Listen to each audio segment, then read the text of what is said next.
Welcome to Lost Relation Chronicles. 8 years ago, my ex, Carol, and I broke up right after our twins were born. We hadn't been together for long, only about 14 months when she found out she was pregnant. We both panicked and thought maybe we should try to make it work for the sake of the kids. You know how it goes, thinking the relationship will just fall into place because of the family side of it. I'll admit, we weren't exactly compatible from the start. There were some good times, sure, but it wasn't a deep, long-lasting connection. When she got pregnant, I thought maybe we could push through and make it work, but we were about as compatible as chalk and cheese. Despite that, for the kids' sake, we gave it our best shot for a while. Things were okay, nothing huge, just the usual arguments, but we co-parented well enough and didn't let things escalate. We weren't at each other's throats. Then, Carol met someone new. She thought he was someone she could have a future with, and I understood. She wanted a fresh start, something different from what we had. She was upfront about it, and we both agreed that splitting up was the best option. I can't say I was heartbroken because, honestly, the relationship wasn't solid to begin with, but we ended things as amicably as possible. After that, we fell into a rhythm with co-parenting. Things were smooth, or as smooth as they can be when you're raising kids in separate homes. We split time evenly, kept communication focused on the kids, and co-parented decently. Neither of us wanted the twins to feel any tension, so we made a real effort to make it work. The kids got time with both of us, and there was no child support since we split everything evenly. Then, about 2 years after the breakup, Carol met her now husband. This guy wasn't the one she started dating right after we split, though. He was someone new. The interesting part was that he had a daughter the same age as our twins. Carol told me about him and how serious they were getting. I wanted to support it for the kids' sake, to make things easier for them. I was okay with the idea of my twins having another father figure around, but things started to shift when Carol brought up including her stepdaughter in the same way we included our twins in everything. She casually mentioned that it would be nice if we could all do things as one big family. At first, it seemed harmless enough. I thought she was just trying to blend the families. But it started to feel a little strange when she began suggesting I treat her stepdaughter like she was my own. Let me be clear, I've got nothing against her stepdaughter. She's just a kid caught in the middle of all this. But Carol seemed to think that because we were all connected through the twins, I was somehow obligated to include her stepdaughter in every activity or outing I had with my kids. When we first discussed it, I told her that while I understood wanting to include everyone, it wasn't my responsibility to act as a dad to her new husband's kid. I was already busy being a good dad to my twins. But Carol kept pushing the idea. I tried not to get frustrated. It's tricky co-parenting, trying to balance your family's needs while keeping the peace with an ex and their new partner. But the expectations just kept building. Things took a turn when she started expecting me to babysit her stepdaughter whenever I had my twins. If I planned a weekend activity with my kids, she'd call and ask if I could bring along her stepdaughter. I didn't mind occasionally, but it became an expectation. Don't get me wrong, I have no problem helping out now and then, but I didn't sign up to be a third parent to her husband's kid. Honestly, I didn't see how it was fair to me, or even to my own kids. After a while, I realized that whenever I planned something special for my twins, it would somehow turn into a thing about all the other kids in her household. It felt like I wasn't allowed to have time alone with my own kids anymore. And when I bought gifts or planned surprise outings, I'd hear about how it wasn't fair if her stepdaughter wasn't included in the same way. She even got upset once because I didn't spend as much on a gift for her stepdaughter as I did for our twins. I had to draw the line somewhere, so I decided to focus my time and resources on my twins. I explained this to her, and predictably, it didn't go over well. She called me selfish and said I wasn't supporting her whole family. She wanted this big blended family, but that wasn't something I had signed up for. I told her that while I wanted my twins to feel like they belonged, it didn't mean I had to treat kids who weren't mine the same way. She wasn't happy about it, but we managed to keep things civil enough to continue co-parenting. Since that conversation, we've been more parallel parenting than co-parenting, if that makes sense. We stick to our own time with the kids and rarely do anything together as one big family. We don't share plans or mix the kids from her house with mine. It keeps things simple, and for me, it lets me focus on my own kids without all these extra expectations. But still, every now and then, she'll bring it up, trying to make me feel guilty for not jumping in to help raise all the kids under her roof. Over the years, the situation with her family has only gotten more complicated. She and her husband had a baby together, and later on, they took in her husband's nephew. So now, at her place, there's my twins, their stepsister, a step-cousin, and a half-sister. Carol tries to keep everyone as one big happy family, but I've made it clear that my role is with my kids, and that's it. So yeah, it's complicated. Every time I think we've hit a point where things are settled, something new comes up. But I've stuck to my boundaries, and I don't think it's unreasonable to focus on the two kids who are actually mine. It's one thing to support her decisions as a mother, but it's another to be expected to parent everyone under her roof. Now, fast forward a bit, and here's where things really started to go off the rails. With all the added members in Carol's household, it's been harder and harder to keep my boundaries steady. At first, we managed to find a balance where I was doing my part as a dad without getting too wrapped up in her new family situation. But as time went on, Carol's expectations kept growing, and it felt like every few months there was something new she wanted me to help with. Whether it was her stepdaughter, her husband's nephew, or their baby together. It was like they kept adding more layers, and somehow I was supposed to take on some of that burden. Then came the whole school trip situation. The school my kids go to is on the smaller side, so they're in a mixed-age class. This also means they're in the same class as their stepsister and step-cousin, which is fine. It's a bit unusual, but it works for the school and doesn't bother me. What I didn't expect, though, was how it would turn into a huge issue with Carol and her husband about what I was supposed to pay for. This wasn't just any small field trip. It was a big deal for the kids. The school was planning a visit to an interactive museum, with workshops and hands-on learning, and it sounded amazing. The trip was pricey, but my twins were super excited, and it seemed like something that would create great memories for them. I could afford it, so I decided to go ahead and pay for them. I mentioned it to Carol, thinking she'd be happy that the twins were getting this experience.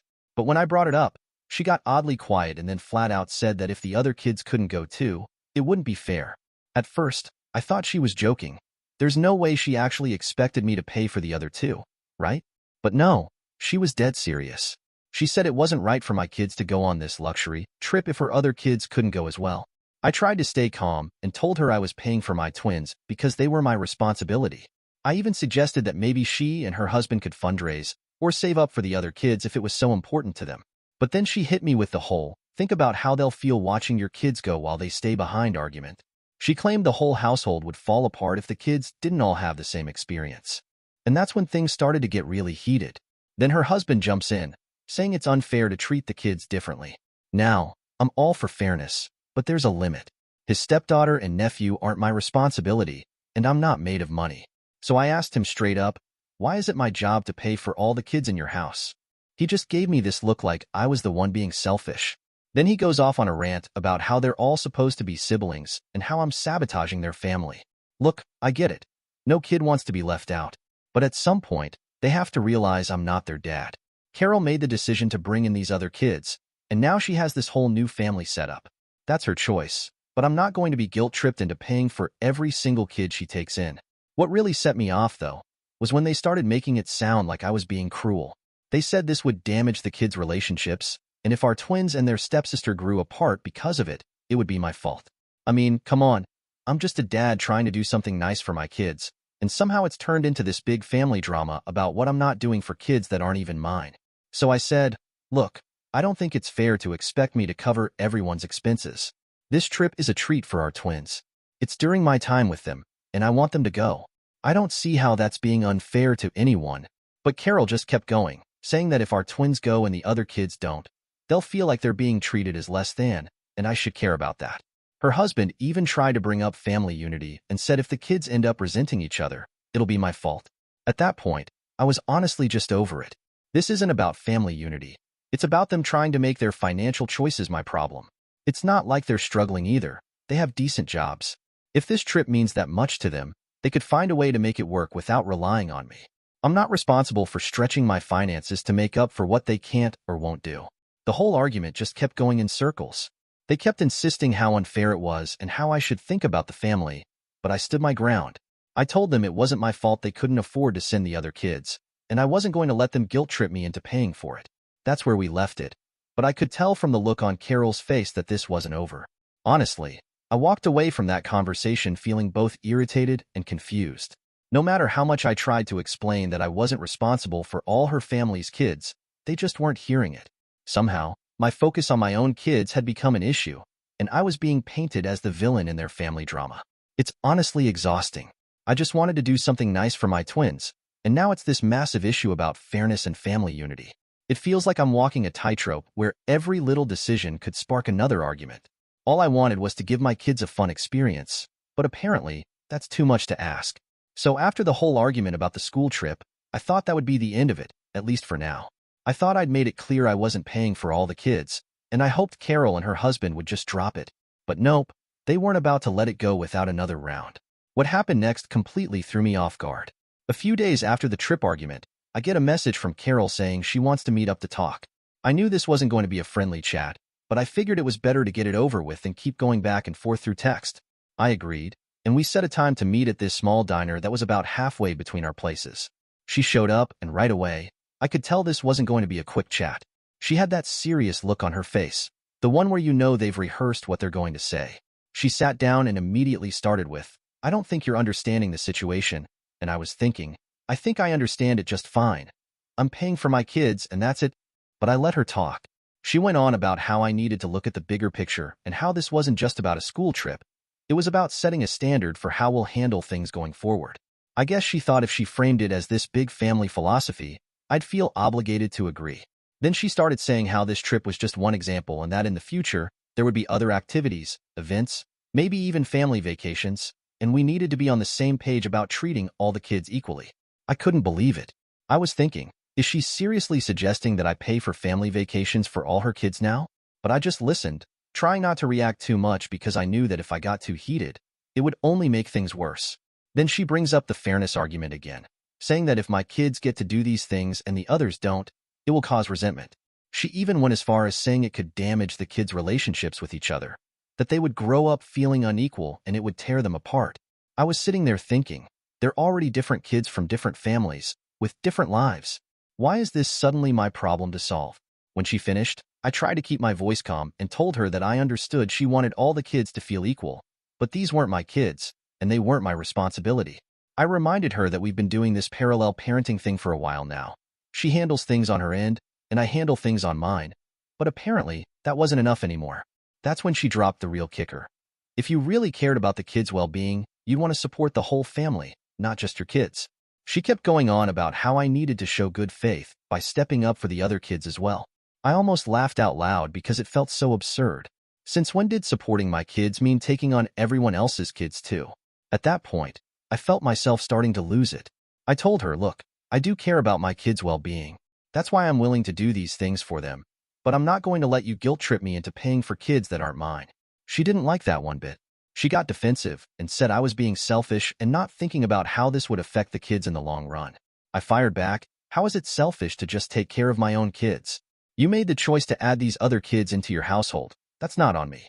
Then her husband showed up. I'm not sure if she planned for him to just happen to stop by, but suddenly he was there, walking over to our table. He barely even acknowledged me and just went straight to Carol, like he was about to save the day or something. He sits down and immediately starts in on me, like he's been waiting for this moment. He says, I don't think you're being fair. We're supposed to be creating a family here, and your actions are putting up barriers. I just stared at him for a second, wondering if he really thought I'd buy into this whole we're all family thing when it came to my wallet. So, I told him straight up, I'm here to support my twins. That's what I signed up for. You can't just expect me to pretend all these other kids are mine financially. Then he hits me with, well, if the kids start hating each other, that's on you. You're the one creating division. That set me off. I told him, you're the one pushing for me to play dad to kids that aren't mine. I'm not the one making this complicated. I just want to do right by my twins, and that's it. I didn't care if he thought I was being cold. At that point, I felt like they were both trying to gang up on me, making me feel like the bad guy just for having boundaries. Things got a little heated after that. Adu starts saying that if the kids grow up resenting each other, it'll all be because I didn't care enough to support their family vision. I couldn't believe what I was hearing. I told her, if that's the case, maybe you and your husband need to figure out a way to handle it. But don't put it all on me. By this point, people in the diner were definitely giving us looks, but honestly, I didn't care. I was so fed up with being made to feel like the villain in this whole situation. I just wanted to do something nice for my kids, and somehow, it had spiraled into this giant mess about what I owed to her household. It felt like they expected me to blindly fund whatever came up for every kid under their roof, just because they decided to blend their families. I finally stood up and said, look, I've said my piece. My focus is on my twins, and that's not changing.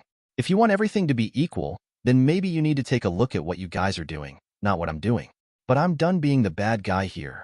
With that, I walked out, feeling a mix of frustration and relief. It was clear to me that no matter what I said, they weren't going to get it. As I left, I could still feel their eyes on me, like they were just waiting for me to give in and agree to their terms. But at that point, I was done. I'd set my boundaries, and I wasn't about to let them push me into something I didn't sign up for. It's one thing to want your kids to feel like part of a family, but it's another to expect someone else to foot the bill for it. After that disaster of a conversation at the diner, I thought things might finally cool down. I thought that after the diner incident, Carol and her husband would get the point and drop it. But I should have known better. Things didn't just disappear. They actually got worse. A few days later, I started getting long-winded texts from her family members. It started with her sister, who had always been pretty chill and stayed out of our issues before. But suddenly, she was texting me about how important it was for the kids to feel like one big family. She said things like, "If you really cared about your kids' happiness, you'd be willing to do this for them." It felt like she was implying I was doing something wrong just because I didn't want to pay for her sister's stepkids. I tried to ignore it, hoping she'd let it go, but the messages kept coming, and they weren't getting any kinder. What started as subtle suggestions quickly turned into flat-out accusations. I was suddenly selfish, stingy, and not thinking about the bigger picture. They acted like I was tearing apart some happy family just because I didn't want to fund a trip for a couple of kids who weren't mine. Her family seemed to treat it like I declared war on them all for simply setting a boundary. Then it got worse. Carol's mom decided to call me. I hadn't spoken to her in a while, and I was surprised to see her name pop up. I figured maybe she wanted to talk about the twins or have a calm discussion. But no, this call was something else entirely. She went straight into a speech about how things should be. She told me that if I just paid for all the kids, this wouldn't be an issue. She said I needed to think about how much better everything would be if I were more involved with all the children. My patience was starting to wear thin, but I replied, with all due respect, those kids are not my responsibility. I'm doing right by my own kids, and that's what I signed up for. She kept going, saying things like, a good man steps up and takes care of the whole family, not just his own. I was floored. I tried to explain that while I wanted the best for my twins, it didn't mean I had to financially support every kid her daughter brought into the household. I told her, look, I'm not going to feel bad for taking care of my own kids and setting boundaries, but it was like she wasn't even listening. The conversation just spiraled from there, with her repeating herself and pushing the guilt card hard, talking about how it was my duty as a father and how the kids would suffer. By the end of the call, I was done. I told her we clearly weren't going to agree, and I politely ended the conversation. But the pressure didn't stop. Over the next week or so, it felt like they were rallying the whole family against me. Carol's brother even left a passive-aggressive comment on one of my social media posts about being a dad. He wrote, "Real dads support their families no matter what." It was clear he wasn't just talking about my kids. I didn't even respond. I just deleted the comment and moved on, but I won't lie. It annoyed me. Here I was, doing my best for my twins, and somehow, I was being painted as the bad guy in their eyes. One day, after I dropped the kids off at a daycare, I was heading back to my car when her husband caught up to me. He didn't greet me or make small talk. He just jumped straight into it, saying, "You know you're hurting the kids with this." I was honestly taken aback. I thought we'd already talked this through, but clearly, he wasn't done. He started going on about how my decision not to pay for all the kids was driving a wedge between the siblings, and that I needed to be more considerate of the family dynamic. I told him, look, I'm not hurting anyone. I'm taking care of my kids. They're not the ones struggling here. But he wouldn't let it go. He kept going on about how everyone in the family thought I was being unfair, and that it was only a matter of time before the kids would pick up on it and start resenting each other. It felt like he was trying to place the weight of the family's happiness on my shoulders, and I wasn't having it. I told him, your family's opinion doesn't change my responsibilities. I'm not their dad. I'm here for my kids, and that's not going to change. Honestly, at that point, I didn't know what else to say. No matter what I did, it seemed like they were always going to see me as the villain in their family drama. That night, I sat down, trying to figure out how things had gotten to this point. All I wanted was to take care of my kids and give them good experiences. Yet somehow, I was being painted as a cold-hearted guy who didn't care about family unity. It was like they couldn't understand the line between what was fair and what wasn't. I ended up venting to a couple of close friends about it. They couldn't believe the pressure Carol's family was putting on me. One of my friends even joked that if they were so concerned about the kids missing out, they could all chip in and fund the trip themselves. It made me laugh, but at the same time, it was frustrating. It felt like her whole family had decided I was obligated to be an all-in parent to kids who weren't mine, and for what? just to keep the peace with people who clearly weren't respecting my boundaries. The whole thing left a bad taste in my mouth.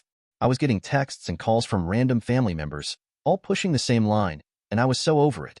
It felt like they had built up this idea that I owed them something, and they weren't going to drop it until I caved. By the end of the week, I realized trying to reason with them was pointless. They weren't looking for an explanation. They were looking for me to fall in line. I told myself I wasn't going to let them wear me down. My kids are my responsibility, and I wasn't going to let this extended family guilt trip change that. It's crazy to think that all this started for me just trying to pay for my kid's school trip, but now it's turned into a battle over who's doing enough for the whole family. They may not like it, but I know where I stand after a week of nonstop messages, unsolicited advice, and guilt trips from Carol's family. I decided it was time to draw a firm line on my boundaries and stick to them. No exceptions. By that point, I was done.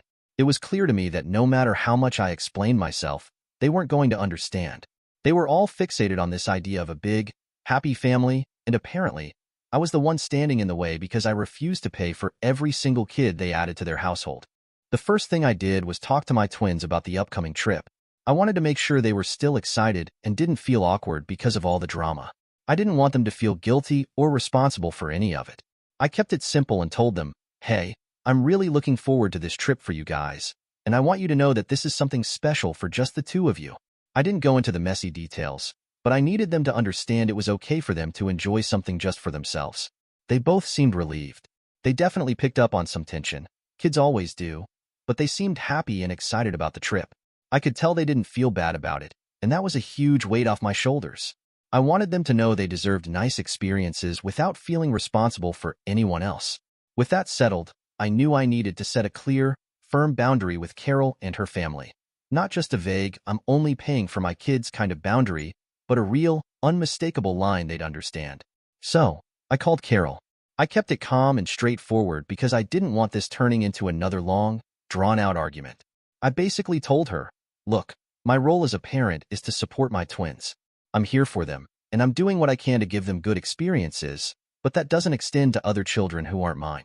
I respect your choices and your family, but my financial responsibility ends with my twins. Of course, Carol wasn't thrilled. She immediately started in on how the other kids would feel and how it wasn't fair for siblings to have different experiences. I let her talk, but as soon as she started down the guilt trip road again, I stopped her. I said, I understand how you feel, but this is my final decision. I'm not going to be paying for any extra expenses outside of our twins. I told her if she wanted to work something out for her household, that was up to her, but she needed to stop putting pressure on me. There was silence for a few moments, and I could tell she was furious, but I wasn't going to budge.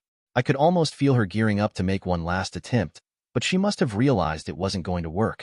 She ended up saying something like, fine, I guess you've made your choice, in a tone that was clearly meant to make me feel guilty, but I didn't. By that point, I felt more relief than anything else. I was done explaining myself. After that, things quieted down. No more random messages from her family, no more passive-aggressive comments, just silence. It was a bit awkward, but it felt good to finally have some peace. I think they finally realized I wasn't going to give in to their demands, and they just had to accept it. In the weeks leading up to the trip, I made sure to spend extra time with the twins, doing simple, normal things to keep everything feeling grounded. We'd grab a bite, go to the park, watch movies, just the usual stuff. I wanted them to feel secure and happy, not caught up in whatever issues the adults were dealing with. Honestly, it was refreshing to focus on them without any added drama. Then, the day of the trip came. I dropped them off at school that morning, and they were all smiles, ready to go. It was great to see them so excited after everything that had happened. As they ran off to join their friends, I felt a real sense of satisfaction. It wasn't about making everyone happy or bending over backward for people who didn't appreciate it. It was about giving my kids the best I could and teaching them that it's okay to set boundaries. Here's the kicker. The day after the trip, I got a call from Carol. I was expecting some snarky comment or passive-aggressive remark, but instead, she just asked if the kids had fun. I told her they did and kept it short because I didn't want to reopen old arguments. But then, she surprised me. She actually thanked me for standing by what I believed was right.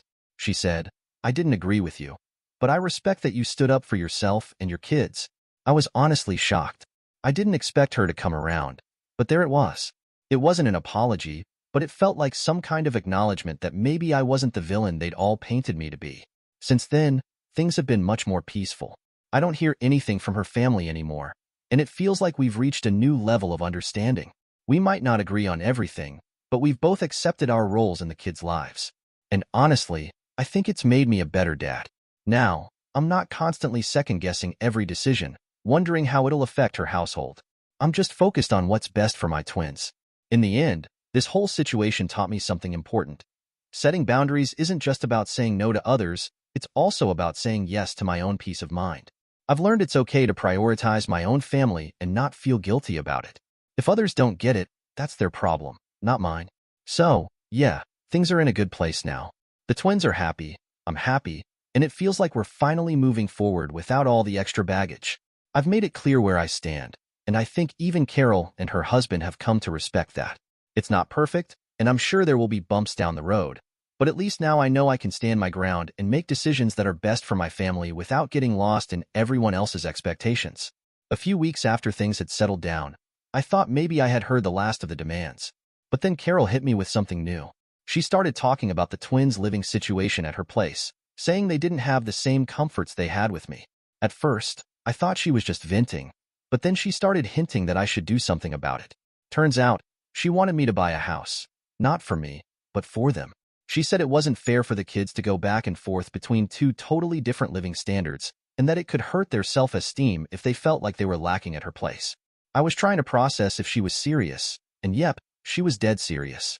She actually expected me to buy a second house for the kids to stay in when they were with her, so she could live in it too, all at my expense. I tried to stay calm but had to ask, how does that make any sense? You already have a home. She went off about how their house was too small for a family her size and how it was affecting the kids' mental well-being. She was talking about equal standards like I was supposed to make up for every choice she's made since we split up. When I told her that wasn't happening, she pulled every guilt trip in the book. She said, "Don't you want the kids to feel just as comfortable at my place as they do with you? And it's unfair that I'm not willing to provide for their full living experience." She acted like I was some cold-hearted jerk for not wanting to buy her family a new house. At this point, I was done. I told her, the twins have everything they need at your place. If you think they need a bigger house, that's something you and your husband can handle. I'm not responsible for upgrading your home. There was a brief silence, and then she snapped back with, well, if the kids end up feeling like they have a real home only with you, that'll be on you. I just shook my head, and that was the end of the conversation. I don't know how she thought this was a reasonable request. I want the best for my kids, but that doesn't mean I'm buying her a whole new lifestyle. I guess there's no limit to what she'll ask for, but at least I'm clear now. I've drawn the line, and I'm not budging. After Carol's latest demand for a second house, I knew I couldn't just let this situation continue without taking some real action. I'd already made it clear to her where I stood, but I also needed to make sure I had concrete proof in case things escalated further. So, I decided to record the conversation. I wasn't planning on using it right away, but I figured I should cover my bases. I set my phone to record as she started in on her ridiculous request, and I made sure to stay calm and collected, just as I had in our earlier talks. Within a week she called again, and this time she was more aggressive, but I kept my voice steady. "Carol," I said, "this doesn't make sense. You already have a home. If you're unhappy with it, that's on you, not me. I'm not responsible for upgrading your entire life. If your husband does not earn much, that is not my fault." She pushed back hard, trying to guilt me into agreeing. "It's not just for me," she argued. "It's for the kids. Don't you care about their well-being? They need to feel stable, and I can't provide that if I don't have a bigger house for them to live in." I could feel my blood starting to boil, but I stayed focused. "So, you agree that you cannot bring up my kids in that house?" I said firmly. "I'm not buying you a new house.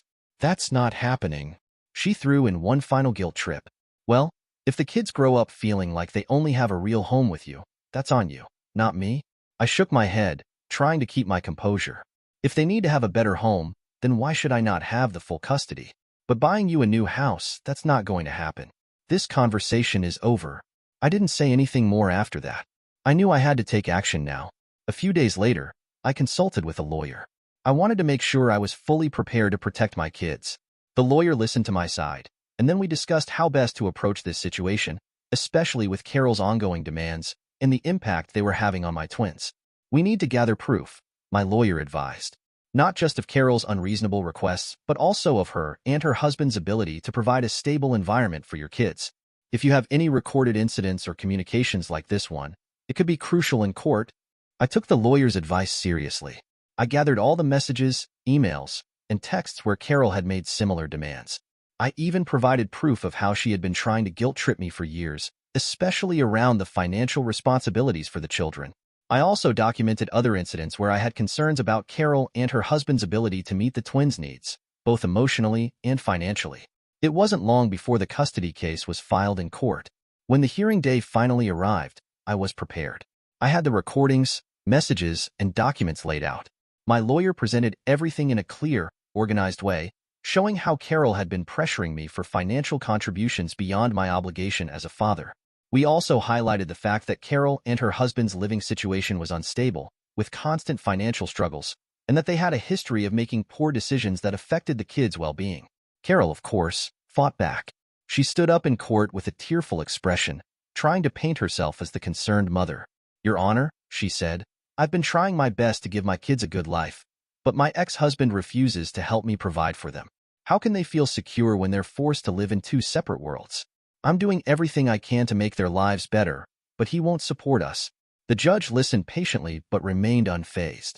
"Ms. Carroll, it's clear that the financial and emotional stability of your household is questionable at best. You've made several demands of your ex-husband that are beyond reasonable, and we've seen evidence of attempts to manipulate him into supporting your household beyond your responsibilities. It is apparent that your ex-husband has provided a more stable and secure environment for the children." Carol's face twisted in frustration as she shot back. "But they need to feel safe. They deserve to have the same comforts at my place as they do with him." "It's not fair." The judge, not missing a beat, replied. "You're asking for more than what is fair to expect from your ex-husband. You have to understand that your responsibilities as a parent are your own. Your ex has made it clear that he is willing to support the children financially, but you are asking for more than what is his duty." At that point, the judge turned to my twins, who were present in the courtroom, sitting quietly. The judge asked them, "How do you feel about your living situation? Do you feel more comfortable at your father's home, or do you feel comfortable at your mother's house?" The twins, though nervous, were honest in their responses. "I feel happy with Dad," my son said. "It's fun, and he makes sure we're okay." My daughter nodded in agreement, adding, "I like it at Dad's too. We get to do things together, and it feels like a safe place." The judge looked back at Carol, unimpressed. "It seems clear that your children are thriving in their father's care and have expressed no desire for a different living situation. I also see no evidence that you're able to provide the same level of stability for them at this time." Carol tried one last attempt. "But they need me. I'm their mother." The judge calmly responded, "I understand that, Miss Carol, but your actions have shown a pattern of putting your financial strain on your ex-husband, while he has provided a more stable, supportive environment for the children. It's in their best interests to remain with their father." The judge slammed the gavel down. "The children will remain in their father's custody. There will be no further financial obligations expected of Mr. White beyond what he has already agreed to." Carol's face fell, and she stood there for a moment, stunned. She didn't say anything as she sat down, and I could feel the weight lifting off my shoulders. The decision was made. The twins were staying with me, where they felt safe, and I didn't have to keep second-guessing every move I made. As I left the courtroom, I knew it wasn't going to be easy, but it felt like the right decision. I wasn't about to let anyone dictate what was best for my kids, especially when their well-being was already being taken care of. Carol might have fought hard, but the court saw through it all. And now, my kids could finally be in a place where they could thrive without anyone trying to tear that down. A few months after the court hearing, things for Carol started unraveling. It wasn't long before the cracks in her marriage became impossible to ignore. She had always been focused on trying to get me to support her and her family, but now it was her own husband who was causing chaos in her life. Carol had caught him cheating on her, and when she confronted him about it, the situation took a violent turn. One evening, Carol discovered messages on her husband's phone, confirming her worst suspicions. She confronted him in their living room, demanding answers. "How could you do this to me? After everything I've done for you? For us?" she yelled, holding the phone in front of his face. Her husband, furious, didn't say a word at first. Then, without warning, he lunged at her. "You think you're better than me? You don't know what I've been through," he shouted, slapping the phone from her hand and pushing her back against the wall. His anger escalated quickly, and before long, he was physically assaulting her, throwing punches and knocking her to the floor. Carol barely had time to react. She had tried to call for help, but he quickly snatched the phone from her hands and broke it. The violence was overwhelming, and Carol ended up with bruises and cuts all over her face and body. He finally stormed out of the house, leaving her bleeding and battered on the floor. Carol ended up in the hospital that night, and when the authorities arrived, her husband was arrested for assault. The police took him into custody, and he was charged with domestic violence. The whole thing had been a nightmare for Carol, and it felt like her life was crashing down around her. She was shaken, terrified, and unsure of what her future would hold. A few weeks later, Carol filed for divorce, and the legal proceedings went smoothly. Her husband was in jail, and she had the support of her family. She moved back in with her mother, trying to recover from the trauma of the last few months. The divorce was finalized, but it didn't take long for Carol to reach out to me. One evening, I got an unexpected call. The caller ID showed it was Carol. I had been expecting something like this, but I wasn't ready for the flood of emotions that came rushing back. I picked up the phone, trying to keep my composure. "Hey," she said softly, sounding tired and vulnerable. "I know we haven't talked in a while, but I really need to talk to you. Things have been so messed up with my marriage. I don't know what to do. Can you take me back? I've learned a lot, and I realize now how much I messed up with you. You're the only one who ever really understood me. I need you back." I felt a wave of frustration wash over me. The anger, the guilt, the manipulation. All the things she'd done to try to get me back into her life when we were still married. But now, it was different. She was broken and vulnerable, but I had moved on. I had my kids, my peace of mind, and my priorities were clear. "Carol," I said, my voice steady but firm, "I'm not doing this. You had your chance. We've been through so much, and I can't just erase all the damage you've done. You've hurt me, you've hurt the kids, and you've done things that can't be fixed. I'm not going to go back to that. You need to sort your life out, and I'm not part of that anymore. I'm sorry, but I'm not coming back." There was a long silence on the other end of the line. I could hear her breathing heavily, the sound of her frustration and disappointment creeping through. "I don't expect you to forgive me," she finally said, her voice small. I don't know where to turn. I've made so many mistakes, and now I'm left with nothing. Can't you at least give me another chance?" I shook my head, even though she couldn't see it. "I can't, Carol. I've been there. You've already shown me who you really are, and I've learned my lesson. It's time for you to learn yours. I'm not your fallback anymore. I've moved on, and you should too." With that, I hung up the phone. It wasn't easy, but it was the right thing to do. I couldn't go back to a woman who had caused so much pain in my life and in the lives of my children. She had made her choices, and now she had to live with the consequences. I was done being part of her drama. I had my family, and that's all I needed to focus on. The next few weeks passed, and I didn't hear from her again. I didn't know what was going on in her life, and honestly, I didn't care. I had finally drawn the line, and I wasn't going to let anyone pull me back into their toxic mess. Carol needed to face her reality, and I was going to keep moving forward, for the sake of my kids and myself. Dear listeners, please share your thoughts in the comments section below, and don't forget to like, share, and subscribe. My world shattered. I discovered shocking proof of my wife brazenly cheating on me in my own car. My name is Ron, and I've been happily married to Lily for 15 years. Our family is a huge source of happiness for me, and I can really feel how much my wife loves me. Our marriage has grown in a way that makes me very happy. We're parents to 2 fantastic daughters in their early teens. Both of us have steady jobs. I work at a security company, and Lily is a voice translator at a film studio. We're healthy and live in a beautiful house in a nice area of the city. Life is great, and I don't think it could be any better. After our younger daughter was born, Lily gained some weight. However, her beautiful blue eyes, which stand out more behind her glasses. She doesn't use contact lenses because they bother her eyes when she reads or does paperwork, make her even more attractive. I'm deeply in love with Lily, and I know she loves me just as much. We have 2 amazing daughters, a comfortable house, and we don't worry about money.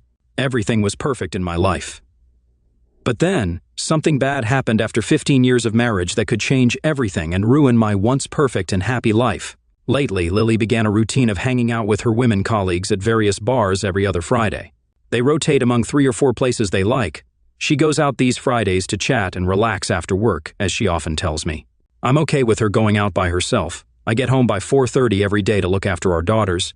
When she's out with her colleagues on those nights, I make dinner for the girls and help them with homework, which I really enjoy. She typically gets back by 8, and then we spend the whole weekend together doing fun family activities and eating out with our daughters on Saturday night.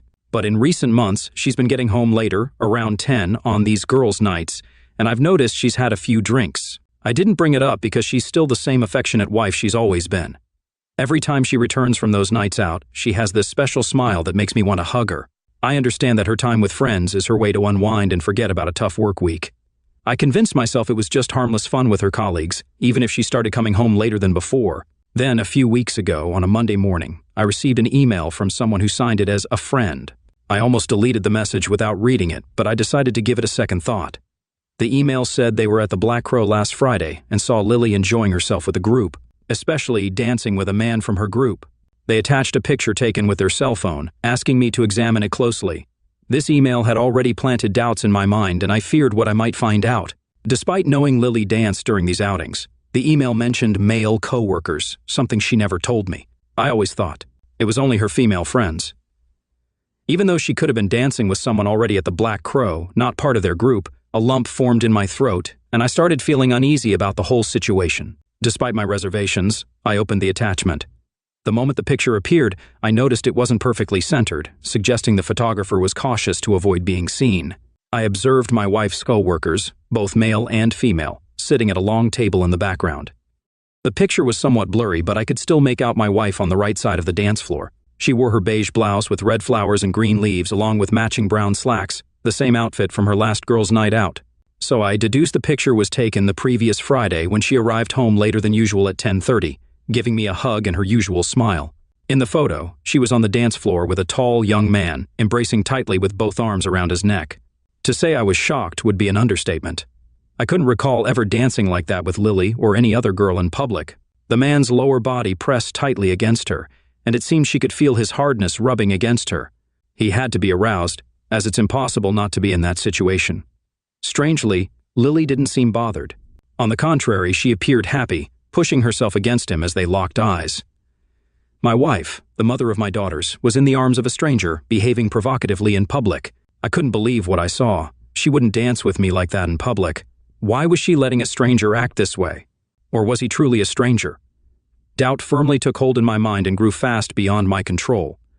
Various scenarios of my wife with other men played out, making me feel sick. I rushed to the bathroom where I threw up my breakfast. Lily, my wife, was acting inappropriately in public.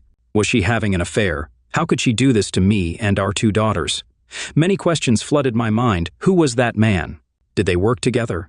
How long had this been happening? Why was she involved with him? Update: for the next 30 minutes, I stayed in my office bathroom trying to clear my thoughts. Gradually, new emotions started emerging: disappointment, sadness, and anger, followed by a strong desire for revenge. A range of intense emotions took over me, creating a whirlwind of reactions. I felt the urge to kick Lily, to hug her and ask her to stop, or even to consider divorcing her. Then, a moment later, I'd think of forgiving her and giving her another chance. As I sat on the toilet, I thought I was losing my mind. Eventually, I regained control, deciding to do nothing but wait and watch Lily before taking any action. Making emotionally influenced decisions without knowing the full truth wouldn't make sense. I needed to wait and not tell her about what I already knew. Simultaneously, I was determined to get to the bottom of it all. One way or another, I had to get solid proof of what was going on. Was she cheating on me, or was she just having exaggerated fun? However, I already knew she had lied by omitting the whole truth about her evenings out with the girls. Her movie studio was only a couple of blocks away from my workplace. Since I was often on the road for work, checking on Lily was easy. The next day at 11:30, I parked at the end of her workplace's parking lot, feeling relatively safe with tinted windows. I watched the exit door until 1, but she never came out. I repeated this for the rest of the week, and on Friday at 12:15, I saw Lily and 3 others, a woman and 2 men, get into a black BMW. Lily sat in front, next to the driver, and they drove away. Naturally, I followed them. They drove downtown, entered the parking lot of a fancy restaurant, and I observed them laughing as they went inside. Parked in front of the restaurant, I stayed in my car until they came out at 2. Lily walked next to the tall, light-haired man, the driver, the same man she had been dancing with in the photo I already had. She seemed very cheerful and excited, touching his arms as they talked. This, more than anything else, angered me. They drove back to her workplace and all went inside. So far, Lily hadn't done anything wrong except for not mentioning to me that she sometimes went out to eat with both male and female co-workers. More importantly, the 4 of them at lunch acted as if they were 2 couples, not friends or co-workers. And that bothered me the most. That Friday, Lily didn't go out with the girls after work and got home at 5:15, cheerful and smiling as usual. It took a lot of willpower to control myself and not bombard her with questions. However, I asked her once, while quietly sitting in front of the television after supper, if she had a good day at work, and then I inquired about her lunch. For a few seconds, I noticed she didn't know exactly what to say, but soon enough, she told me she ate the tuna sandwich she had prepared before leaving for work in the morning. Calling her a liar and maybe a cheater, I told myself. Lily was looking at me with those big blue eyes that I love so much as she told that blatant lie. Although my anger was building, I still felt an urge to reach out and hug her. Of course, being in love with someone does that. I knew I had to control myself or risk doing something I might regret afterward. Instead of asking her more questions, I decided to change the subject and talk about my day at work, trying to act as I usually did. That weekend, Lily probably didn't realize we were facing a significant issue. Later that night, we were close twice, and she behaved like the affectionate wife she always had been. On Saturday, we took our daughters to the zoo, had a great family time, and for a brief moment, I forgot about the events of the past week. I didn't bother checking on her at noon for the rest of the week because I intended to follow her on Friday evening after work. On that Friday, when my two daughters arrived home at 4:15, I was already there waiting for them. After ordering pizza, I explained that I had to go to the office and would be home later in the evening. They were old enough to take care of themselves, and it didn't bother me to leave them alone in the house as long as they locked the door. I knew they would be in their room by the time I returned. At exactly 5, I got into my car and drove to Lily's workplace. I observed her getting into her car, and as she left the parking lot, she turned away from our home, heading to a pub for her evening out with the girls. I had no trouble following her, as there was a convoy of 6 cars between my SUV and her Toyota, all driving in the same direction towards a pub, watering hole, or a dance hall, whatever you want to call it. 10 minutes later, I saw Lily's Toyota and the other 6 cars entering the parking lot next to a combination bar restaurant called the Glass Shoe. I stayed in my car, parked at the other end. When everyone was inside, I got out and walked around the place to learn more about where she was going. The pub was relatively distant from other buildings, surrounded by parking spaces. 2 sides bordered streets, and the other 2 were defined by a well-trimmed 5ft high cedar hedge, in front of which were parking spaces. I noticed the black BMW from the convoy, which Lily had gotten into for the restaurant the previous Friday. It was now parked separately in front of the cedar hedge, away from the other cars. I observed separate sets of doors, one for the restaurant and another for the bar. There were fire doors at the back for both, but those were for emergencies only. Another entrance on the other side, where most cars were parked, also led to the bar. However, Lily's group had entered through the door for the restaurant part of the building. I returned to my car and began changing into clothes I had brought for the occasion. I wore a baseball cap and a black windbreaker. Then I added a pair of glasses to my disguise. To change my facial features somewhat, I inserted a protective denture into my mouth, similar to those worn by boxers. I knew I would have a hard time talking and drinking with this, but I didn't care since it was not my intention to get into a discussion or get drunk. Looking in the rear-view mirror, I knew that no one would recognize me. I waited another hour in my car before entering the bar. The group, including my wife, was seated together near the dance floor, drinking and having fun. Seeing Lily sitting close to the same guy she had gone to eat with the previous Friday saddened and disappointed me. I suspected that something might be going on between them. I picked a table at the back, far from them, to quietly observe. The section where I sat was dimmer. There were a couple of lonely souls like me drowning their sorrows. I knew no one would pay attention to me there. Soon the music started, and people moved to the dance floor. I noticed Lily dancing with the guy who sat next to her. The other 3 guys at their table had weird smiles, watching them dance. It was clear Lily and that guy were a couple, catching everyone's attention. After a couple of hours, only Lily, another girl, and 2 men remained. The rest had left. Both couples were on the dance floor, and my wife had her arms around the guy. It was evident they were lovers. He had his hands on Lily's waist, and they barely moved on the dance floor, just standing and rubbing against each other. Then I saw him kiss her and say something in her ear. I watched her nod, and they left the building holding hands. I followed them. It was already quite dark outside. I saw them walk hand in hand to his car, parked in the last row of the parking lot near the cedar hedge. He knew they wouldn't be bothered there, with no other cars nearby and the hedge at the back. What were they planning? How far would Lily let it go? I needed to find out. Carefully, I walked to the other end of the parking lot and then toward the cedar hedge. Staying close to the 5ft high hedge, I walked toward their car, hiding behind parked cars. Soon, I stood by the back of his BMW. At first, I saw no one inside due to the darkness. As I moved closer, attempting to look inside, the deeply tinted windows revealed nothing, but I heard muffled voices. Feeling desperate, I debated whether to intervene or wait to catch Lily in the act. After a brief moment, the decision was no longer mine. When I noticed the car shaking rhythmically, the guy was fooling around with my wife.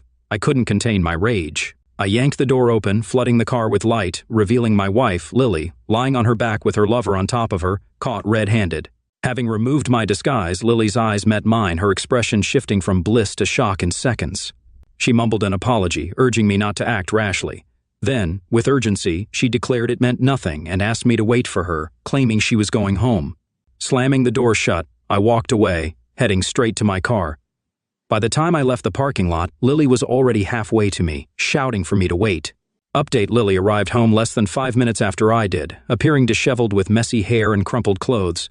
Tearfully, she approached me. She expressed deep remorse, apologizing for hurting me and breaking our marriage vows. Lily claimed that had she known I was being betrayed, she could have engaged in similar indiscretions. Despite her pleas, I felt an unexpected surge of anger.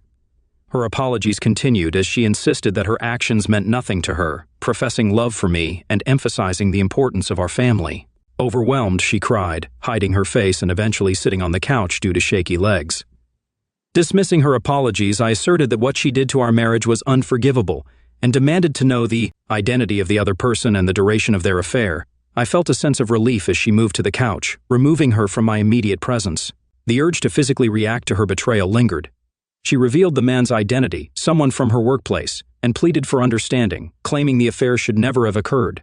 Lily justified her actions by pointing to supposed deception during girls' nights over the past 2 years, but insisted it didn't diminish her love for me.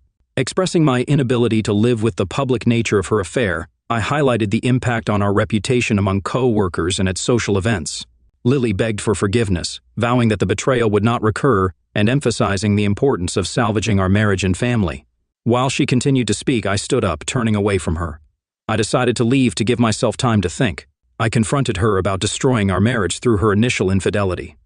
A sudden cry and loud moan caught my attention, prompting me to look back at Lily on the floor, crying in desperation. Despite the overwhelming urge to comfort her, the anger and sense of betrayal made it clear I couldn't trust myself to stay near her.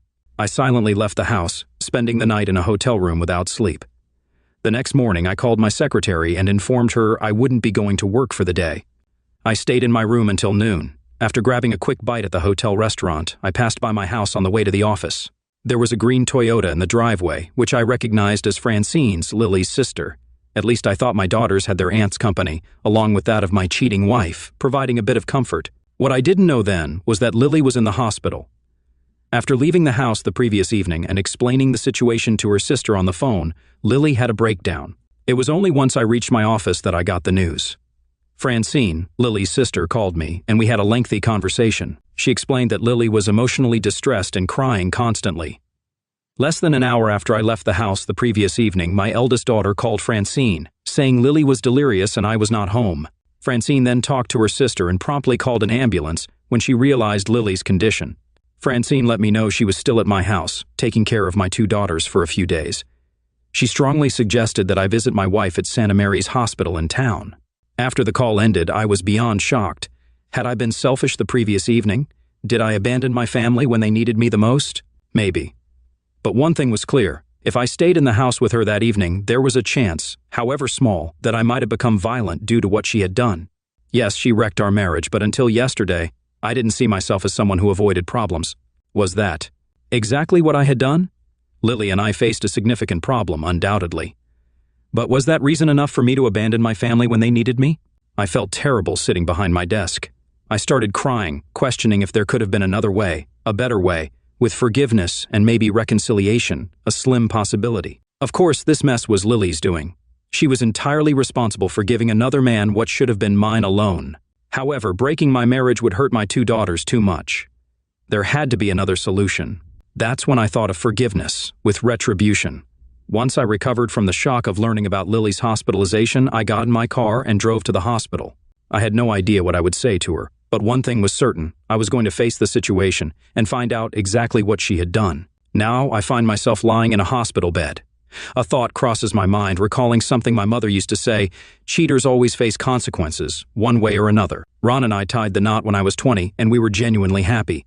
We had 2 amazing daughters, a lovely home, a great neighborhood, and financial stability. More importantly, I loved my husband, and I knew he loved me back.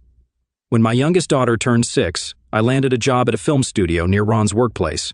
With the fall of the Iron Curtain and the gradual democratization of communism, there was a high demand for U.S. films in Ukraine. Being fluent in Ukrainian and having acting experience from university, I secured a position as a female voice translator for English films, translating them into the Ukrainian language. It was a fantastic job with good pay, and I excelled at it. After 5 years, a new voice translator named Victor Dino joined us. He was a tall, attractive man in his late 20s with dark blonde hair. Most girls at the studio had a crush on him, but he seemed oblivious to the attention. Vic, born in the U.S. with Ukrainian-speaking grandparents, was perfectly bilingual. We started working together often, and a deep friendship developed between us. That's when my troubles began. Without realizing it, I found myself thinking I was in love with him. Initially, he treated me like the other girls, discussing work matters, and we worked well together.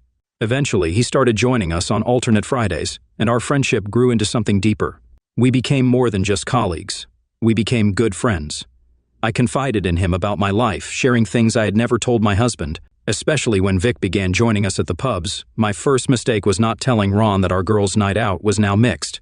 I enjoyed Vic's company and didn't want to share his attention with my husband on those nights. Our friendship turned into something deeper, and we found ourselves dancing together frequently. I didn't realize how far things had gone until one evening, while dancing to a slow song, he kissed me passionately. It wasn't a friendly or family kiss. I was shocked. That's how it all started. The following Friday, he found an excuse to take me out of the pub, and we engaged in intimate moments in his car. From there, our passion escalated, and soon we were engaging in more explicit activities in the backseat of his car. Despite feeling guilty when I got home, I made sure to show Ron the love he deserved.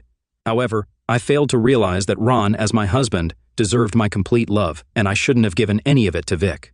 Working with Vic every day made it impossible to keep away from him. Gradually, even at work, we developed the habit of hugging and kissing when no one was around. From my perspective, this behavior with Vic didn't diminish my love for Ron. I still would have given my life for him, and I had no intention of hurting him with my affair with Vic. I was wrong. Making love with Vic wasn't better than making love with my husband. By the time Ron found out about my affair with Vic, we had been lovers for 4 months. While I didn't love Vic like I loved my husband, the physical aspect was fantastic. The freedom I felt with Vic, not having to restrain myself, made all the difference. When making love with my husband, I had to hold back to avoid him thinking less of me. With Vic, I had no such restrictions, since I didn't care what he thought about me. This was the main reason I did things with Vic that I had never done with my husband. I think Vic and I were really thoughtless and careless in how we behaved in front of our colleagues. Vic didn't care much since he wasn't married. But because of our public behavior, it was only a matter of time before my husband found out about me and Vic from a jealous coworker. We should have been more discreet. Even if Ron never found out about my affair, I now understand it would still have been terribly wrong. The evening Ron caught us was the worst moment of my life. He yelled at me to go to hell and take my lover with me. Just before he turned to leave the car, I knew my marriage was in deep trouble. I even stepped on Vic in my rush to leave his car and catch up with my husband, but I was too late. By the time I was halfway to his car, he was speeding away, leaving me standing there in the middle of the parking lot. Until then, I considered my love for Ron like a fire burning only for him, and I knew he felt the same about me. Then one day, when Vic entered my life and kissed me for the first time, it was like a spark from that fire ignited another fire burning for Vic. These emotions for Vic didn't take anything away from the love I felt for my husband. I convinced myself it was like when my youngest daughter was born. Loving her with all my heart didn't reduce the love I still had for my eldest daughter. It's incredible, the things we tell ourselves to justify our basest urges. Children don't expect a parent to love only them, and we never vow to our children to forsake all others. Yes, the love of a parent for a child is far different from the love one should have for their spouse. But I made sure those thoughts never reached my consciousness while I played games with Vic. I know my husband doesn't see it the same way I did then, and I don't blame him. I understand that if the roles were reversed and he had another woman in his life, I would be devastated. Human thoughts and emotions are mysterious, and sometimes we shouldn't try to reason them. So now, I'm here in a hospital bed. Each time I wake from my dreamless rest, I start thinking about the events of the last few months. I cry and feel sorry for myself. Then the nurse injects me again with something, and I sleep once more. A wonderful sleep that allows me to forget everything. I wish I could never wake up again and find peace with myself. But each time, just before I pass out, I see a picture of Ron and me on our wedding day. Oh God, help me, my children, my husband. I can't leave them. I must fight the urge to hide on the other side. Life is a never-ending combat. My father once told me, if you stop fighting, then you had no right to be living in the first place. I am alive. Ron and my daughters are alive. And I will live also. After all, they are the loves of my life. Yes, I will, for my husband and my family. To me, Vic is just dirt now. He had absolutely no right to be in my life in the first place. If Ron allows me, I will be, once again and for the rest of my life, the faithful wife I used to be. When I wake up, how long in the future, I don't know. But I will come back into my family's world. Of that, I am certain. When I do, the first thing I hope to see is my husband standing there in front of me, so that I can start the difficult task of making it up to him. I don't know how many days I have to stay here in the hospital bed, but I beg everyone to pray for Ron and our daughters.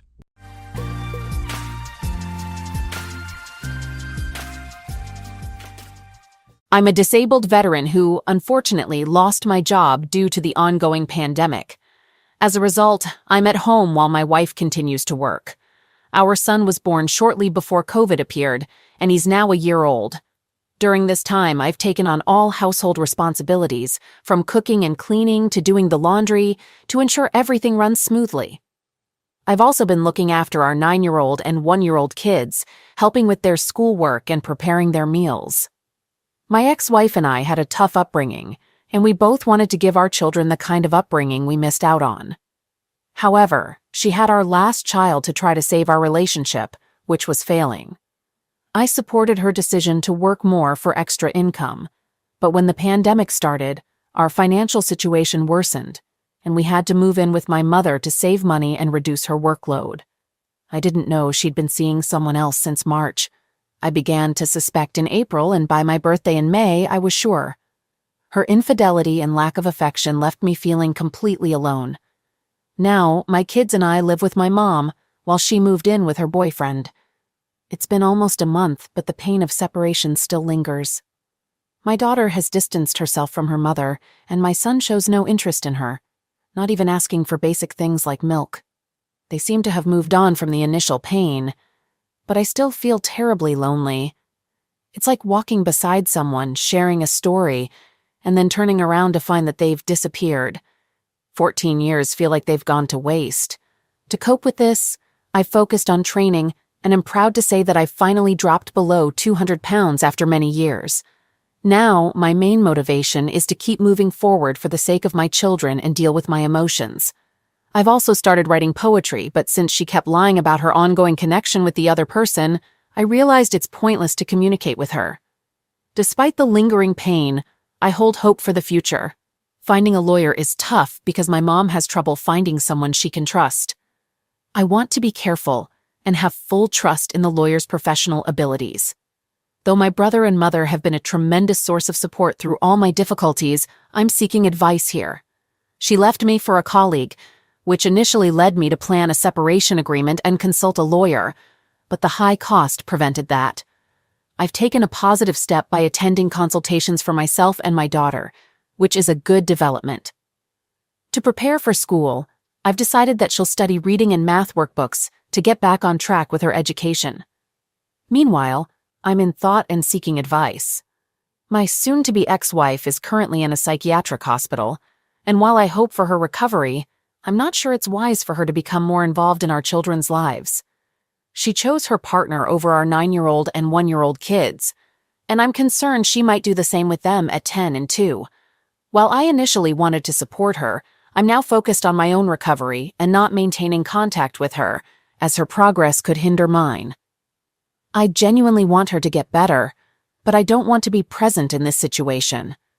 Does that make me a bad person? I refrain from asking about her hospitalization reasons, but based on my past experience as a firefighter, I think it may be related to doing bad things. I plan to start the trial as soon as possible and stay by her side, sincerely hoping for her recovery, but I can't hide my anger at her for putting me in such a difficult situation. My children don't know the current situation, which deeply concerns me. To keep ourselves occupied, I organized a drawing evening, trying to understand why life has to be so tough. I see that our little son has suffered greatly from this ordeal.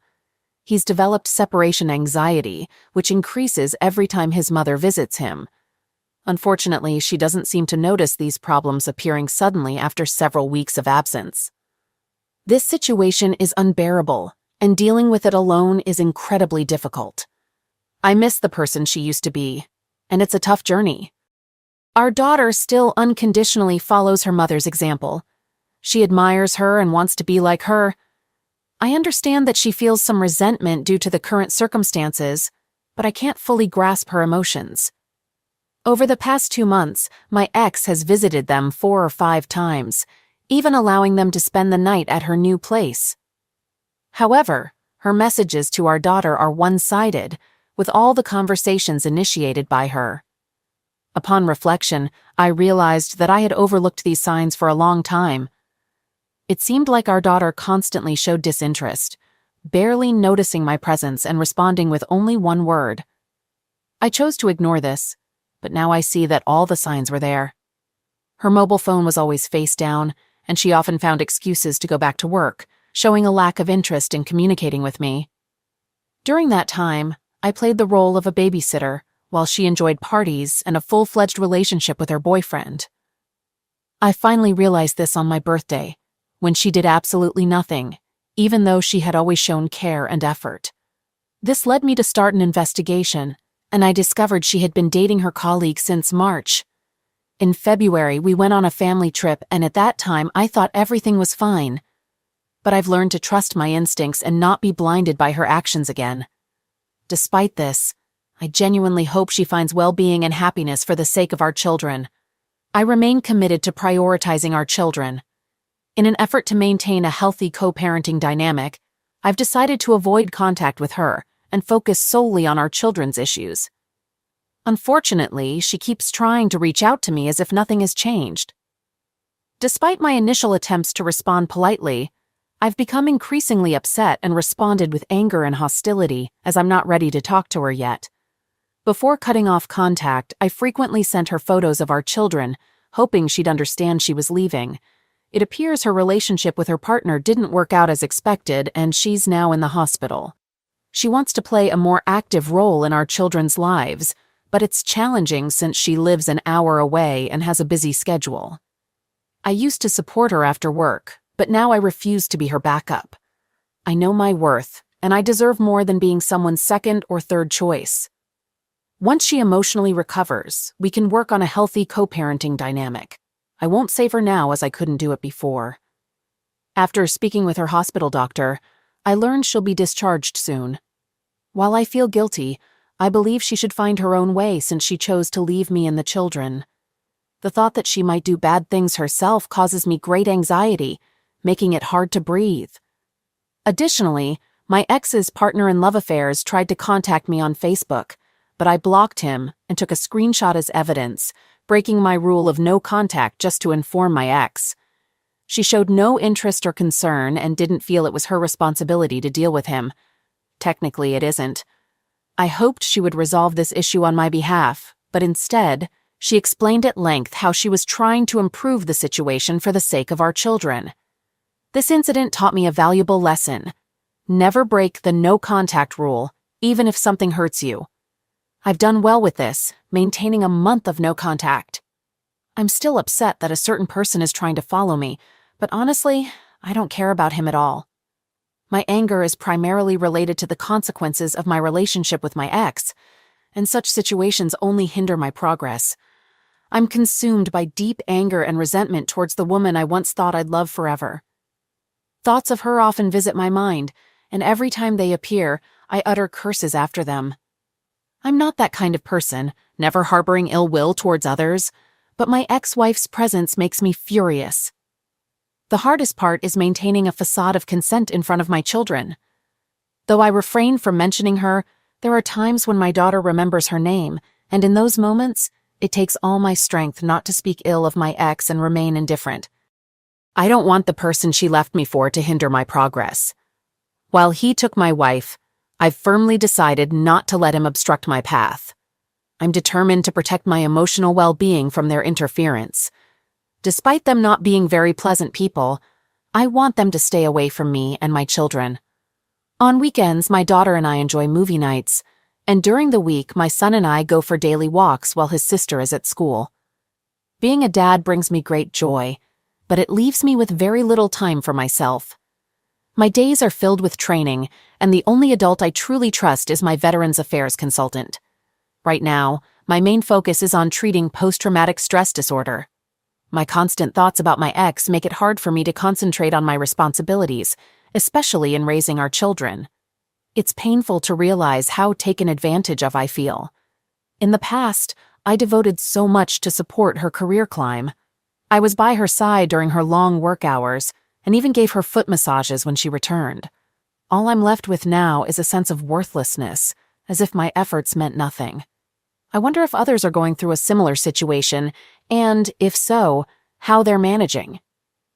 Engaging in physical activities like training and kickboxing has provided some relief, though it seems like only a small part of what I need to heal.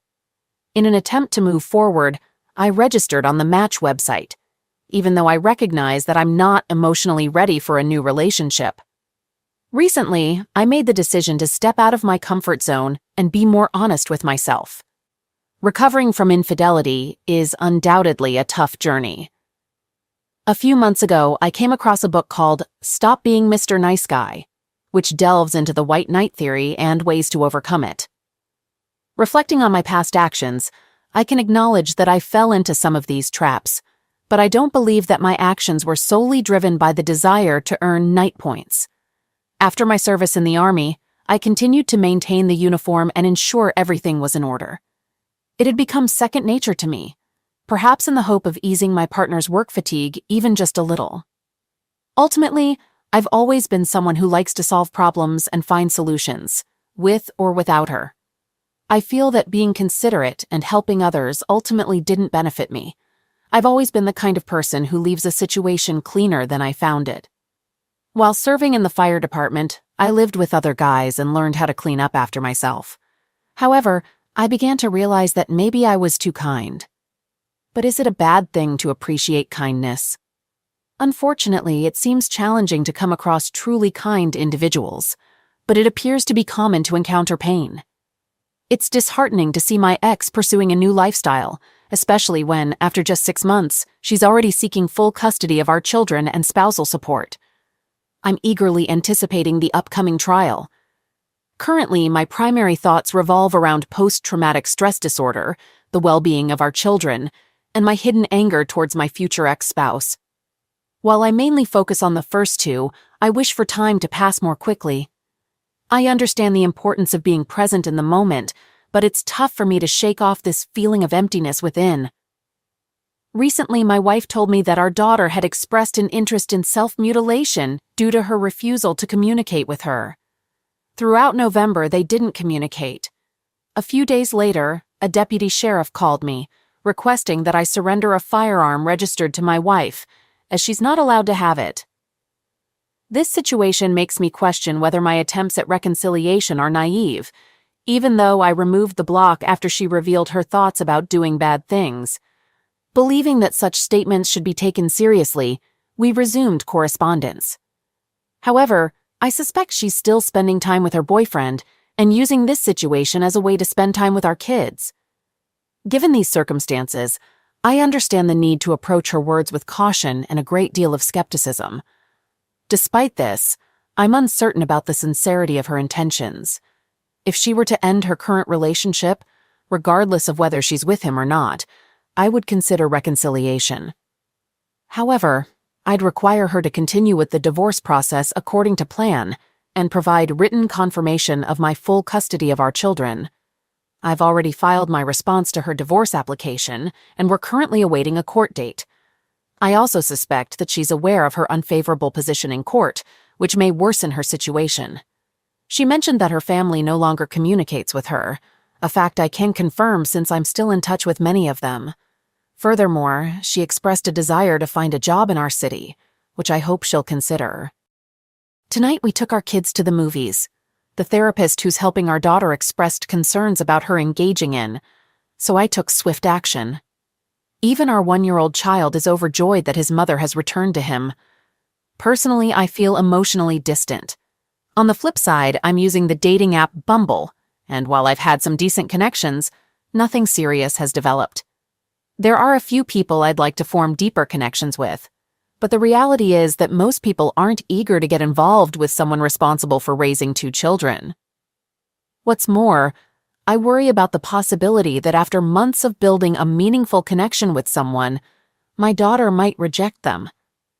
To be honest, if my daughter had rejected me, I would have ended this relationship. After our breakup, my life started improving. I've been attending therapy, monitoring my diet, and even practicing kung fu. Since she left, I've experienced significant personal growth, and I'm uncertain whether it would be unwise to consider reuniting as a family. It's important to note that she's currently attending therapy and taking medication, which is a significant factor to consider. She's also expressed interest in both of us attending couples therapy. The pace at which events are unfolding feels overwhelming. If it turns out that she's pregnant with someone else's child and is trying to manipulate me into raising that child, I won't participate in such a situation. I have many thoughts and doubts swirling in my head, and I'd greatly appreciate any guidance. I'm not certain about what I want at the moment. While I do feel a desire to reconcile with her, I'm also aware of her capabilities. My daughter's well-being significantly influences my decision-making process, so I need to proceed with caution. I can't make decisions based solely on emotions, but I must admit that my children's happiness is of utmost importance to me. If I had the opportunity, I believe it would be valuable to invest another 10 years in a relationship with my ex and put in a genuine effort. It's worth mentioning that although my ex is currently employed and I am not, my status as a disabled veteran with a low rating during our marriage has prompted me to seek help from Veterans Services. They recommended an increase in my rating, which could potentially lead to me earning more than my ex. In any case, such a rating increase would be highly beneficial for me. I tend to agree that becoming the primary caregiver for our children is the more likely outcome. However, given her recent attempts at doing bad things and the fact that I had to hand over her firearm, I believe this strengthens my case for gaining more custody. It's not just about the children's well-being, it's also about the foundation I've worked hard to build. I'm on a positive life path, with or without her, and I'm determined not to look back with regrets, feeling that I didn't do everything possible to keep my family together. She claims to attend therapy 3 times a week and take medication. In our 16 years of marriage, she never engaged in self-mutilation, but after our separation, she made 3 attempts. It's challenging for me to discern what to believe. She's aware of my past as a firefighter and the traumatic situations I often encountered. It's possible that she's using this knowledge as a form of manipulation. However, based on my personal experience, even if people don't resort to ending their lives in this way, they often inflict severe physical bad influence on themselves. Memories of the blood I witnessed still haunt me, and the taste of copper remains vivid in my memory. It was incomprehensible to see a physically strong and muscular man brought to tears, standing in his undergarments, holding onto his wife. I was left in utter perplexity. I recently had a conversation with my daughter, and she expressed a desire for our family to become whole again, with all 4 of us together. I told her that I wouldn't be able to forgive her mother if she continued the relationship and advised her not to set her hopes too high. I've realized that if I continue with the current approach, completely cutting off all contact, it will also affect the children. It seems to me that my negativity towards their mother is evident and has an impact on them. She may not understand the immense effort required for reconciliation, but that's my concern. I can't allow my ex to dictate the pace of my progress, just as I can't allow my kids to determine the outcome. Restoring our family at this point necessitates me setting an example and taking the initiative. It's crucial to demonstrate to my children that I won't succumb to emotional manipulation. Reuniting with this woman won't fix our family. It will only worsen the situation. This thought has been haunting me. How will my daughter perceive the relationship? If she witnesses it, the toxicity might persist, and if her mother leaves again, the consequences will be even more devastating. Additionally, my daughter might inadvertently attract the wrong people into her life because she has already encountered such behavior. On the other hand, this situation can serve as an opportunity to teach them that love is not perfect. It's not a typical romantic comedy scenario, but if my ex is genuinely seeking guidance from therapists, I believe we have a chance.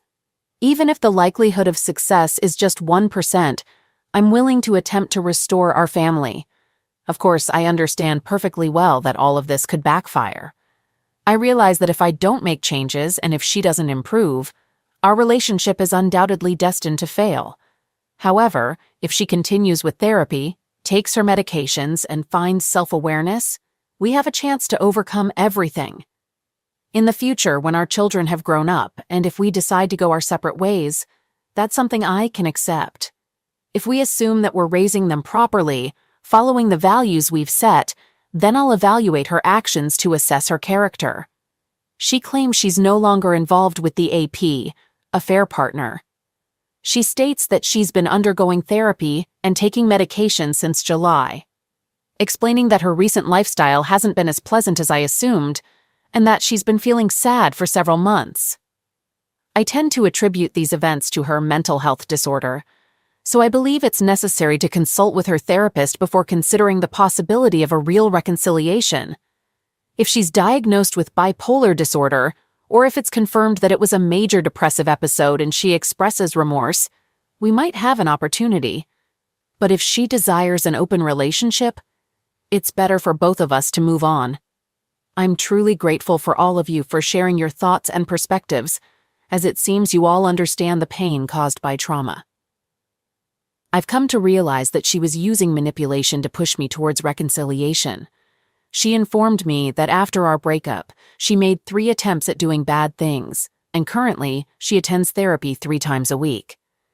In our individual talks and group discussions, she mentioned that she's taking medication.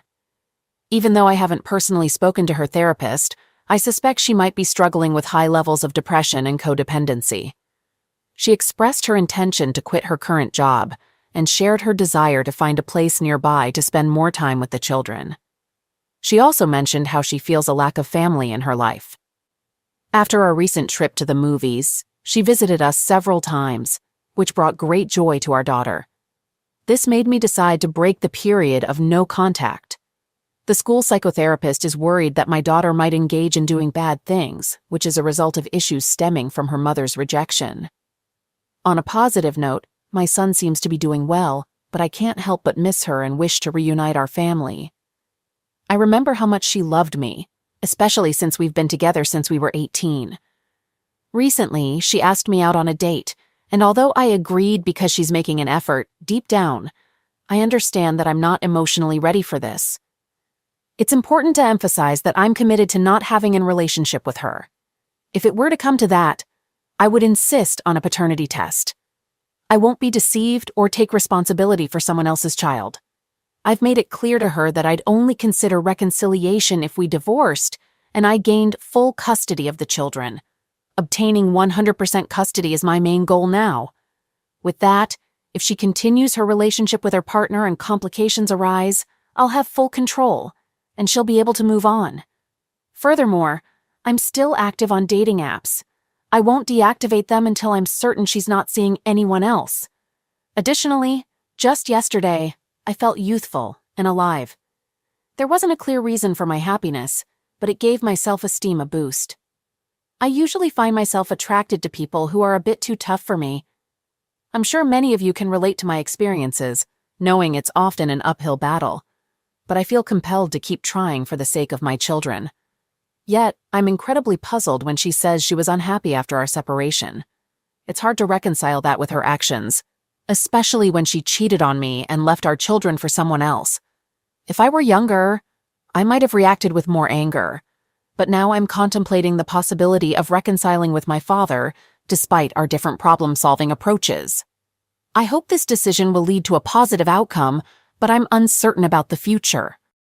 To the best of my knowledge, there's no indication that she's pregnant, and there's no reason to suspect it. Although she appeared hesitant, she has agreed to 100% custody if we reconcile. She insists she's no longer involved with the affair partner or anyone else. But at this stage, it's challenging for me to trust her fully. We exchange apologies through text messages, and we haven't managed to have a one-on-one conversation without the children present. She's expressed regret for seeking confirmation from someone else, but hasn't directly apologized for the betrayal itself. Until she explicitly admits remorse for the betrayal, I will assume she doesn't regret it. On a positive note, she has agreed to attend couples therapy, which is a significant step, given her previous resistance to therapy. This was one of the reasons I hesitated to seek help for my post-traumatic stress disorder. I understand that significant challenges lie ahead, as my heart is still mending. But I'm determined to rebuild my family, no matter the difficulties. I sincerely make this commitment. While she may have broken her vow, I continue to hold firm to the vows I've made throughout my life. Reflecting on what I miss and cherish, I genuinely miss her unwavering dedication to caring for our children. Her caring and affectionate nature made her an exceptional mother for our daughter. I also appreciate her witty and sarcastic humor. The way she pronounces my name holds a special place in my heart, as does her unique fragrance. Her look when I'm about to make a foolish decision fills me with affection. Her belief that I'm an excellent cook brings me joy. Additionally, her ability to be kind and harmonious with others is truly admirable. Ultimately, I'm captivated by her determination to tackle unfamiliar concepts, even if she doesn't fully understand them. I realize how much I value her uniqueness, which aligns with my own. I deeply miss her presence and wholeheartedly apologize for past mistakes. If we end up in court together, the best outcome I can hope for is shared custody with her having overnight visits every weekend. However, my top priority is obtaining full custody of our children. I fully accept the responsibility for any potential setbacks, but 100% custody would provide me with peace of mind, knowing I've done everything in my power. Even with my attempts at reconciliation, I understand the importance of securing the best future for our children. I consistently felt anxiety, realizing that I was only being used as a means for her to see the children. Despite this, she visited the children only a few times and never took care of them for extended periods. I naively hoped that she could become the same mother she was to our children, but she didn't fulfill the role of a mother. Instead, she appeared as someone who feels guilty from time to time and wishes to visit the life I've built. Currently, we are not officially divorced since she filed for divorce last June, and I filed my response. Since then, I haven't received any updates from the court. I decided to wait before taking any further action because in my state, if a parent leaves and doesn't contact their children for a year, they can be accused of child abandonment. In my view, that's exactly what happened, and I hope the lawyer and the judge will agree, granting me sole custody. My dilemma is that she's trying to get better. She shows a desire to visit the children, especially our son, but seems to have refused to rebuild her relationship with her daughter. While I understand that change takes time, it's challenging for me to trust her actions and decisions. None of the above questions relate to our romantic relationship. Should I wait for a court message or take the initiative to consult with a lawyer and file a claim for termination of parental rights, seeking sole custody? If I decide to seek legal assistance, I'll be committed to taking significant steps. I must admit I acted naively, trusting this woman for so long. I genuinely believe that people have inherent goodness. Even if someone stumbles and loses their way, it doesn't mean they are entirely lost. Should I distance myself from my spouse to shield our children from additional trauma? Thankfully, my life with the children is going well. I receive online counseling at a local veterans rehabilitation center, which greatly helps me cope with post-traumatic stress disorder. Recognizing the difficulties my daughter faces, I arranged for her to meet with a counselor provided by her. Unfortunately, my little boy, at the age of 2, still misses his mother and occasionally asks about her. To comfort him, I explain that she's at work when she's not around. It takes him some time to get comfortable with her presence. I'm concerned that her continuous involvement in his life at this crucial stage might exacerbate his future problems and difficulties.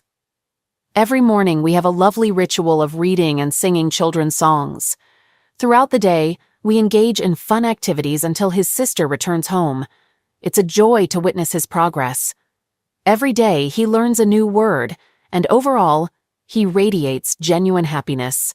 In anticipation of potential consequences of abandonment at his age, I'm teaching him soothing techniques like breathing exercises and engaging hand games. As for me, I've dared to explore dating apps and met several potential partners. But I understand that I'm not yet ready for a serious relationship. For now, I take solace in focusing on my personal growth, dedicating time to exercise and therapy. I handle the upbringing and care of my children solo, even though full custody comes with some downsides. I don't expect to receive alimony from my ex-spouse, which, although I wouldn't mind, would certainly help financially. Another issue is my son possibly holding a grudge against me for not letting his mother in and not providing her with assistance. But I believe it's in the children's best interest for this dishonest and mentally unwell woman to be absent from our lives. Now, 7 months have passed. The divorce process was lengthy and painful, during which my ex-wife caused herself physical bad influence and had a long recovery. But ultimately, I've cut this woman out of my life and the lives of my children. I received a court order preventing her from approaching me and the children. She is currently in a mental health facility, and I'm doing everything I can to ensure my children lead happy lives and move on from the negative impact of their mother.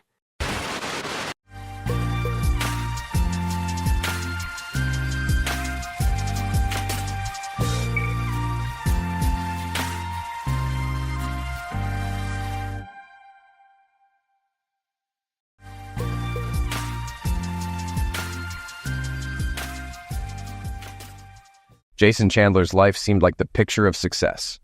Raised in a close-knit, supportive family, he had always been a hard worker, excelling in school and later in business. His father, a self-made entrepreneur, taught him the value of discipline and integrity, values Jason carried into adulthood. A business degree from a reputable university, coupled with his natural acumen, positioned him for a promising career in the family's flourishing tire company.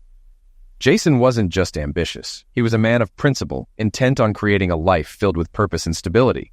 Karen Thornton had always been charming and ambitious, qualities that had initially drawn Jason to her. She came from a modest background, but had grand aspirations. Her determination to rise above her circumstances fueled her drive, both in her career and personal life.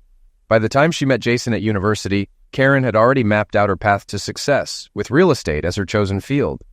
She and Jason quickly became inseparable, their shared drive for achievement seemingly the perfect foundation for a life together. Their relationship blossomed, leading to a whirlwind romance that culminated in marriage. They bought their first home, a modest but comfortable house, within 2 years of graduating. Karen quickly established herself as a rising star in real estate, while Jason managed the accounting department of his father's business. Together, they epitomized the power couple, blending their professional successes with an apparent devotion to one another. Over time, cracks began to appear in their seemingly perfect life. Karen's growing success in real estate introduced her to a high-paced, glamorous world that often pulled her away from Jason. Her long work hours, coupled with late-night client meetings, began creating distance in their relationship. Despite Jason's attempts to bridge the gap, their once solid bond began to erode, setting the stage for the turmoil to come. Jason Chandler reclined on the sofa, engrossed in his phone, when a call from his wife interrupted him. Karen's trembling voice instantly filled him with dread. Just hours earlier, a private investigator had revealed unsettling news. Karen and a man she had secretly been seeing were boarding a flight to Honolulu for a week-long getaway. The betrayal stung deeply, adding another layer of deceit to the mounting web of lies that had slowly unraveled their marriage. Jason couldn't shake the gnawing question of how he had overlooked the signs, even after years spent building a life together. He sighed, took a sip of his coffee, and leaned back in his chair, reflecting on the past decade. Jason and Karen had met 13 years ago in college while studying business. They'd quickly fallen in love, married, and built a life together. Jason had joined his father's successful tire business, eventually taking over the accounting department, while Karen thrived in real estate.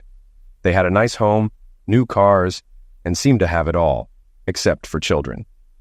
Karen had told him her fallopian tubes were tied, and when Jason suggested adoption, she shot it down. Over time, he accepted they would remain childless, but recently things had felt off. Karen began spending more time out with friends, going from occasional happy hours to multiple late nights a week. Jason voiced his concerns, but Karen dismissed them, claiming work stress was to blame. One night, after a particularly late return, smelling of cigarette smoke, he confronted her. She insisted it was just drinks and dancing, but Jason knew something wasn't right. She apologized, but the tension lingered. Over the next few months, their closeness faded. What had been regular sex now dwindled to once every 2 weeks. Karen seemed more distant, no longer asking about Jason's day or showing interest in his life. Then, Jason caught her in a lie. He'd dropped by her office to surprise her for lunch, only to learn she had already left. That evening, she claimed she'd been at the office all day. He didn't confront her, but the lie stung. It made him wonder how many other times she had deceived him. Later, as they lay in bed, Jason confessed his worries about their relationship. Karen reassured him, but the doubt remained. Their connection felt strained, and Jason wasn't sure he could believe her anymore. She promised to show him she still loved him, but he wasn't convinced. That night, they made love, and while Jason felt a bit reassured, something still didn't feel right. Over the next month, things seemed better, but the distance returned. He kept wondering, what's happening to us? The truth began to surface when his old friend Ron Green called, asking to meet. "Sure, I'm up for a beer," Jason said. "What's going on?" "It's hard to explain over the phone," Ron replied urgently, "but it's important." Jason agreed to meet Ron at the bar. That evening, he was surprised to find Karen home early, as she usually stayed out later. At the bar, Ron didn't waste any time. "I saw your wife today while I was jogging," he said, leaning in. Jason looked up, intrigued. "Really?" "Yeah. I didn't know she was into holding hands and kissing clients." Jason frowned. "What are you talking about?" Ron's expression grew serious. "I wish I were joking. I saw Karen with some guy on Riverside Drive. They were kissing and all over each other." Jason's heart dropped. "No way." "Are you sure it was her?" Ron asked, showing Jason a photo. It was Karen. Jason stared, stunned. "Can you send me that?" Ron quickly sent the photo. "So what now?" Jason was lost for words. "I don't know, man. This is way more than I expected." Ron suggested a private investigator. "I can hook you up if you want." "Do it," Jason replied. "I need answers." Afterward, Jason returned home, where Karen was already in the kitchen. "You're home early," he said, kissing her. "Not complaining, just surprised." She kissed him back, smiling. "Where were you?" "Having a beer with Ron," Jason said. "Didn't think you'd be home yet." "Everything okay with him?" she asked. "Not exactly," Jason replied. "He found out his friend's wife is cheating." Karen's interest piqued. "Really?" "Yeah," Jason said, trying to gauge her reaction. "He saw her kissing a guy today." Karen briefly flinched, but quickly recovered. "Maybe he's mistaken." Jason stared at her, unsure. "I'm just glad I don't have that problem." She relaxed. "I'd be devastated if that happened to me." Jason, feeling uneasy, kissed her forehead. "I'm glad to hear that." "I love you, Jace," she whispered, pulling him close. Jason sensed the tension, but chose not to confront her yet. He wasn't ready. "So, why are you home so early?" he asked, changing the subject. "The conference is this weekend," she replied brightly. "I thought I'd pack and spend time with you before I leave." "Where's the conference this year?" Jason asked, feigning casual interest. "Las Vegas," she said. "At the Westgate Resort. I've heard it's nice. 4 stars, right?" "Yeah," she smiled. "I'm really looking forward to it. But we do get some free time, too." "When do you leave?" Jason asked, trying to figure out their time together. "Friday, right after lunch," she said. "Did you win another award this year?" Jason asked, knowing how successful she was. "I think so," she shrugged. "They haven't announced it, but I'm pretty sure." They kissed again, but Jason's mind stayed on edge. Her behavior had been off lately, and he couldn't shake the suspicion that she was hiding something. "Why don't I walk you upstairs and congratulate you on another great year?" Jason suggested, pushing his doubts aside, for now. She smiled, taking his hand. "I was wondering when you'd offer," she teased. That evening they were intimate, but Jason couldn't shake his growing suspicions. Was she planning something while away this weekend? He wondered if the conference would be the turning point. "Hey, I've got some time off coming up," Jason said, trying to lighten the mood. "Why don't I come with you to Vegas? We could relax and maybe reconnect. Our 10th anniversary is coming up," he added, hoping to salvage something. "That sounds fun," Karen replied, "but I'll be busy with seminars and work afterward." Jason felt disappointed, but hid it. "All right, maybe we can celebrate when you get back." "I'll miss you," she smiled. The next morning, Jason contacted Ron for the private investigator's details. After setting up a meeting, he went to meet the investigator before lunch. "Good morning, Mr. Chandler," greeted Jerry, the investigator, a middle-aged man with a weathered face. Jason explained his concerns about Karen's Vegas trip. "Vegas, huh?" Jerry raised an eyebrow. "You think she's meeting someone?" "I'm not sure," Jason admitted. "I've got some contacts there," Jerry said. "We can keep an eye on her. If you want, we can even plant a camera in her hotel room, but that'll cost extra." "I need to know the truth," Jason replied calmly. Jerry handed him a voice-activated recorder. "Put it under her car seat. When she drives off, turn it on. We'll handle the rest." "Good," Jason said, taking the recorder and a contact number. He paid with money he had saved for a vacation, money now redirected for another purpose. Later, Karen finished packing and Jason helped her with the bags. "That's a lot of stuff for a weekend," he remarked, noticing the packed bags. Curious, he opened one and found a container of birth control pills, only 10 left. "Wait, didn't she say her tubes were tied?" His mind raced. Then he found a mix of business clothes, tiny clubbing dresses, and lacy lingerie. One bikini was so revealing it was only ever seen online. Jason took photos with his phone. Later, he placed the recorder under her car seat and watched her drive away. "This could be the last time we're together," he thought. At breakfast the next morning, Karen handed him her room number and promised to call each night. "I love you," she said, kissing his cheek. "I love you too," Jason replied, his mind elsewhere. He gave her the room number and called Jerry. "I'll get to work on it," Jerry assured him. Later, Karen called from the airport. "I'll check in once I'm settled." "Thanks," Jason replied, his voice strained. "I love you," she said, and he couldn't help but think, "Yeah, I miss you too," lying to my face. But he only said, "I'll miss you too." When he looked up, his father stood in the doorway, concern in his eyes. "You okay, son?" his father asked. Jason sighed. "I don't know, Dad." His father nodded and led him to the study. Jason explained everything he'd uncovered. "That doesn't sound like her at all," his father said, disbelief in his voice. "I can't imagine Karen doing this." "Neither can I," Jason muttered. "If you need anything, we're here for you," his father reassured him. "Thanks, Dad," Jason said, grateful for his support. Later that afternoon, Jason left work early and headed to the airport to track down Karen's car. He found it parked in the short-term lot and retrieved the recorder. The car was exactly as he expected, clean and organized, just like Karen always kept it. On the drive home, his phone rang. "Hey, baby," Karen's voice chirped. "Just wanted to let you know I made it." "I'm glad to hear it," Jason said, his tone steady. "I'm getting settled in. I'll call you tonight. Love you." "I love you too," he replied, though his heart wasn't in it. When he got home, he plugged in the audio recorder, hoping for silence. But halfway through, his world tilted on its axis. He could hear Karen's phone ring through the car's Bluetooth, the conversation clear. "Hey, baby," a man's voice said. "Hello, stallion," Karen responded with a flirtatious giggle. "You're such a stud," Jason's heart dropped. What the hell is going on, he thought, stunned. "I can't wait to see you again," the man continued. "Last week was amazing." "I'm glad you liked it," Karen giggled again. "So, are we set for next week?" "Next week?" Jason muttered in shock. "Yeah, it's all set," the man replied. "Did you tell your husband?" "Not yet," she said, sounding too calm. "Don't worry, I've got it all under control." "He doesn't know anything, right?" "Nope," Karen said, the words chilling. "He's too oblivious. I can tell him anything and he'll believe it."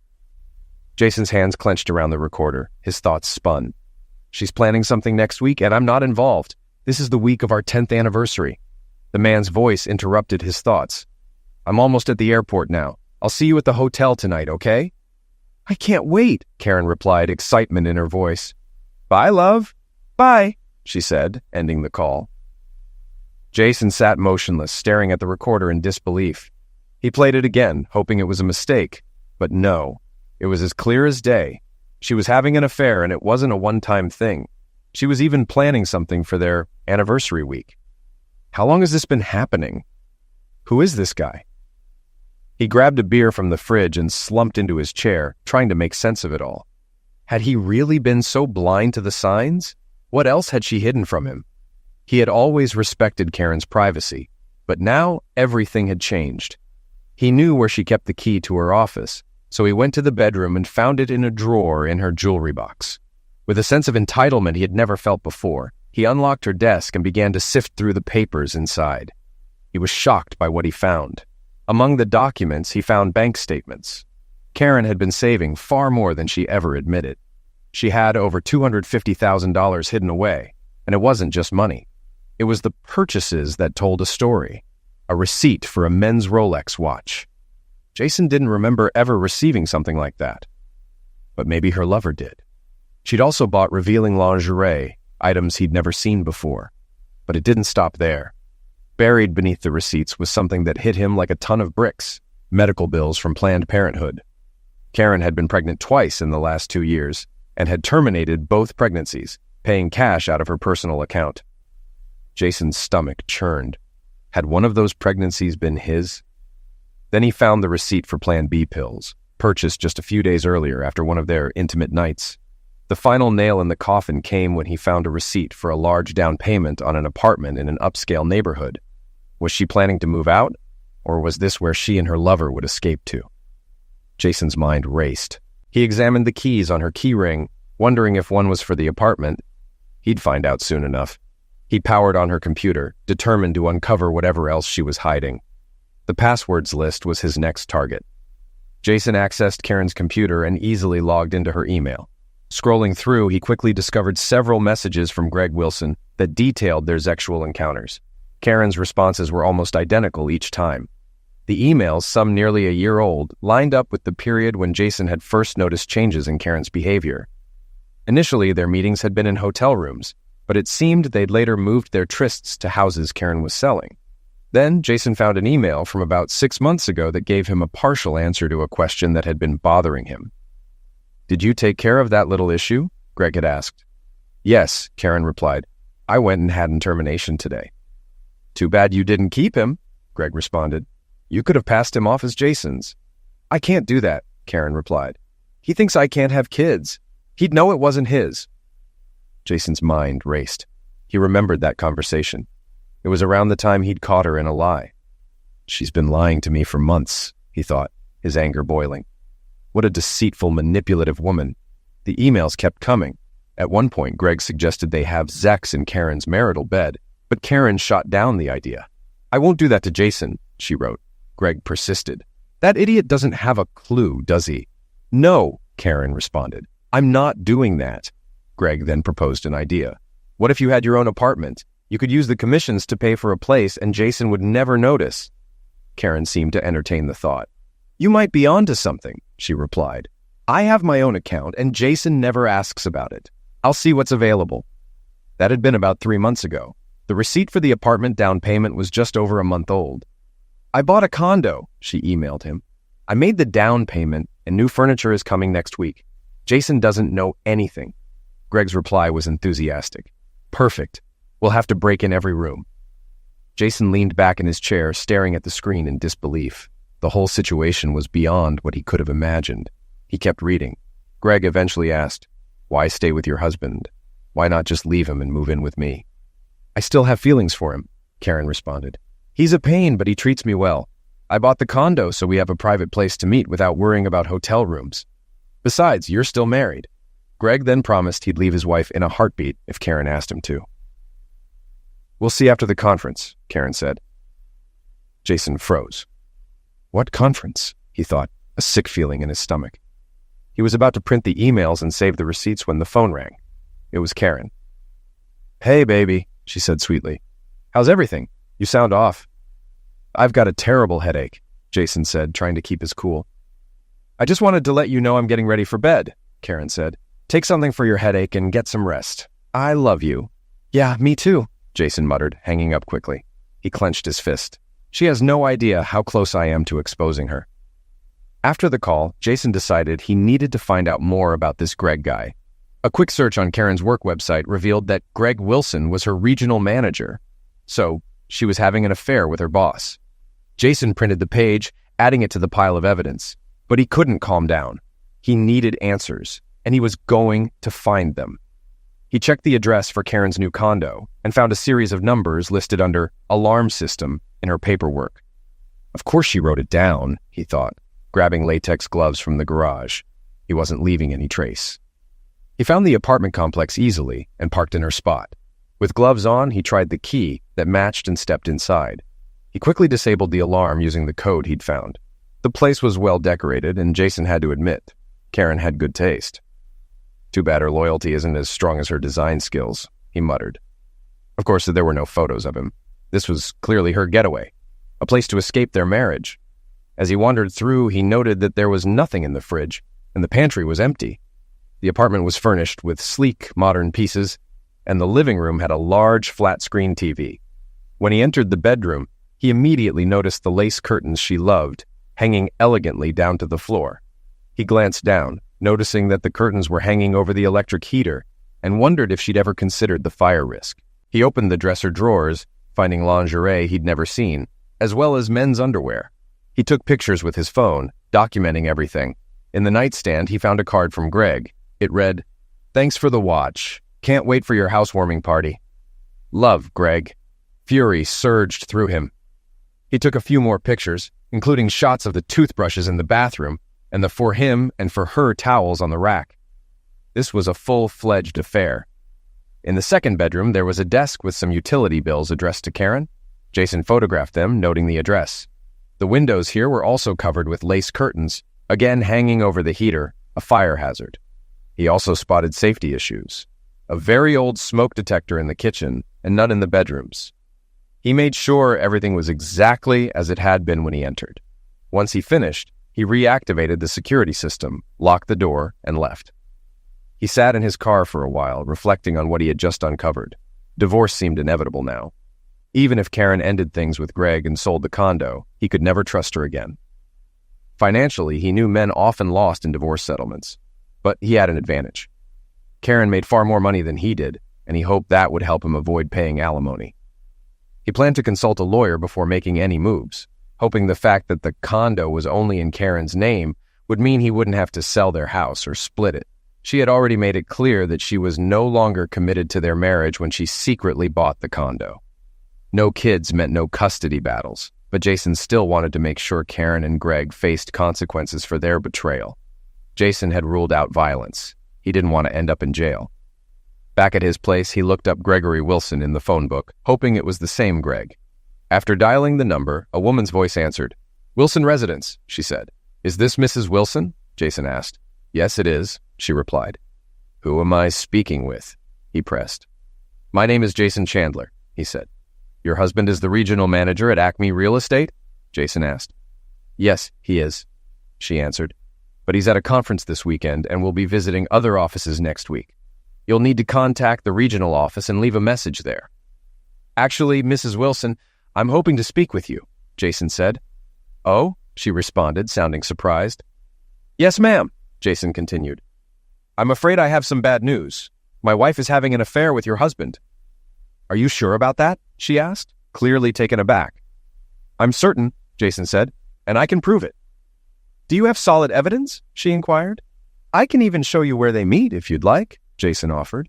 He could hear her sigh on the other end. "Would tomorrow work?" she asked after a pause. "Sure," Jason replied. "What time is good for you?" "Let's say 1 p.m., she suggested.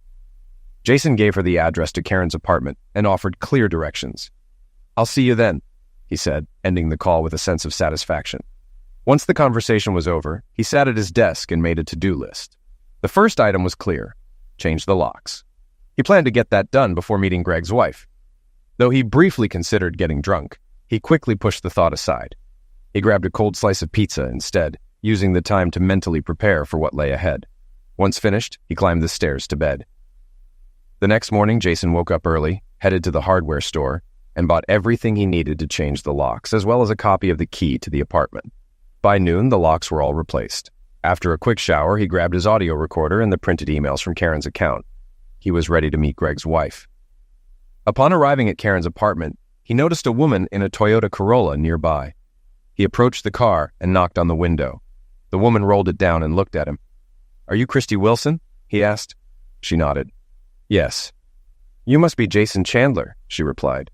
"Yep, that's me," he said, opening the car door for her. "Come with me and I'll show you where they've been meeting." "Just put these on first," Jason added, handing her a pair of latex gloves. "I don't want any fingerprints left behind." "Good idea," she agreed, slipping the gloves on. They walked toward the door, and Jason used the new key to open it.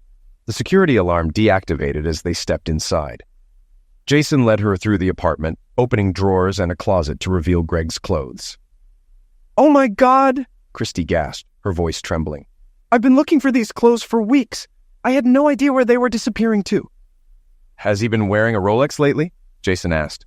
Christy nodded. "Yes, he said it was a gift from his company." Jason shook his head and pulled out a card from Karen's nightstand. He opened it and showed it to her. Christy read the note, her eyes welling up with tears. "Is this his handwriting?" Jason asked. "Yes," Christy sobbed. Jason then pulled out the emails he had printed, turned on the recorder, and played the audio from the previous Friday. "I'm sorry about all of this," Jason said, offering her a sympathetic hug. She wiped her tears.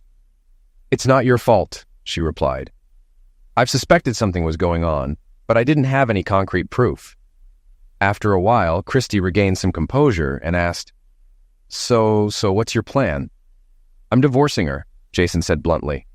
"Are you?" Christy asked, her voice firm. "Because as soon as I see that fool, I'm throwing him out of the house." Christy suddenly stopped crying and gave him a sly smile. "I've got an idea." "What is it?" Jason asked, intrigued. "They want to live here together, right?" she said. "Why don't we help them out?" Jason frowned, unsure. "What do you mean?"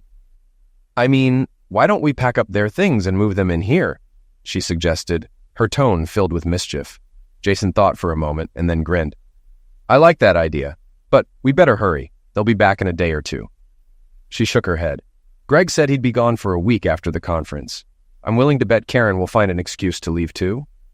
Suddenly, Jason remembered the recorded conversation. Karen had asked him if he had everything ready for next week, but she hadn't specified what they had planned.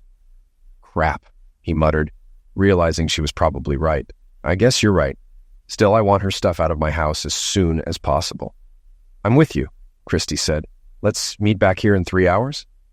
"Sounds good," Jason replied. "I'll throw her things in trash bags. I'll be back in 3. "See you then," Christy said, getting up. As Jason watched her leave, he couldn't help but notice her appearance.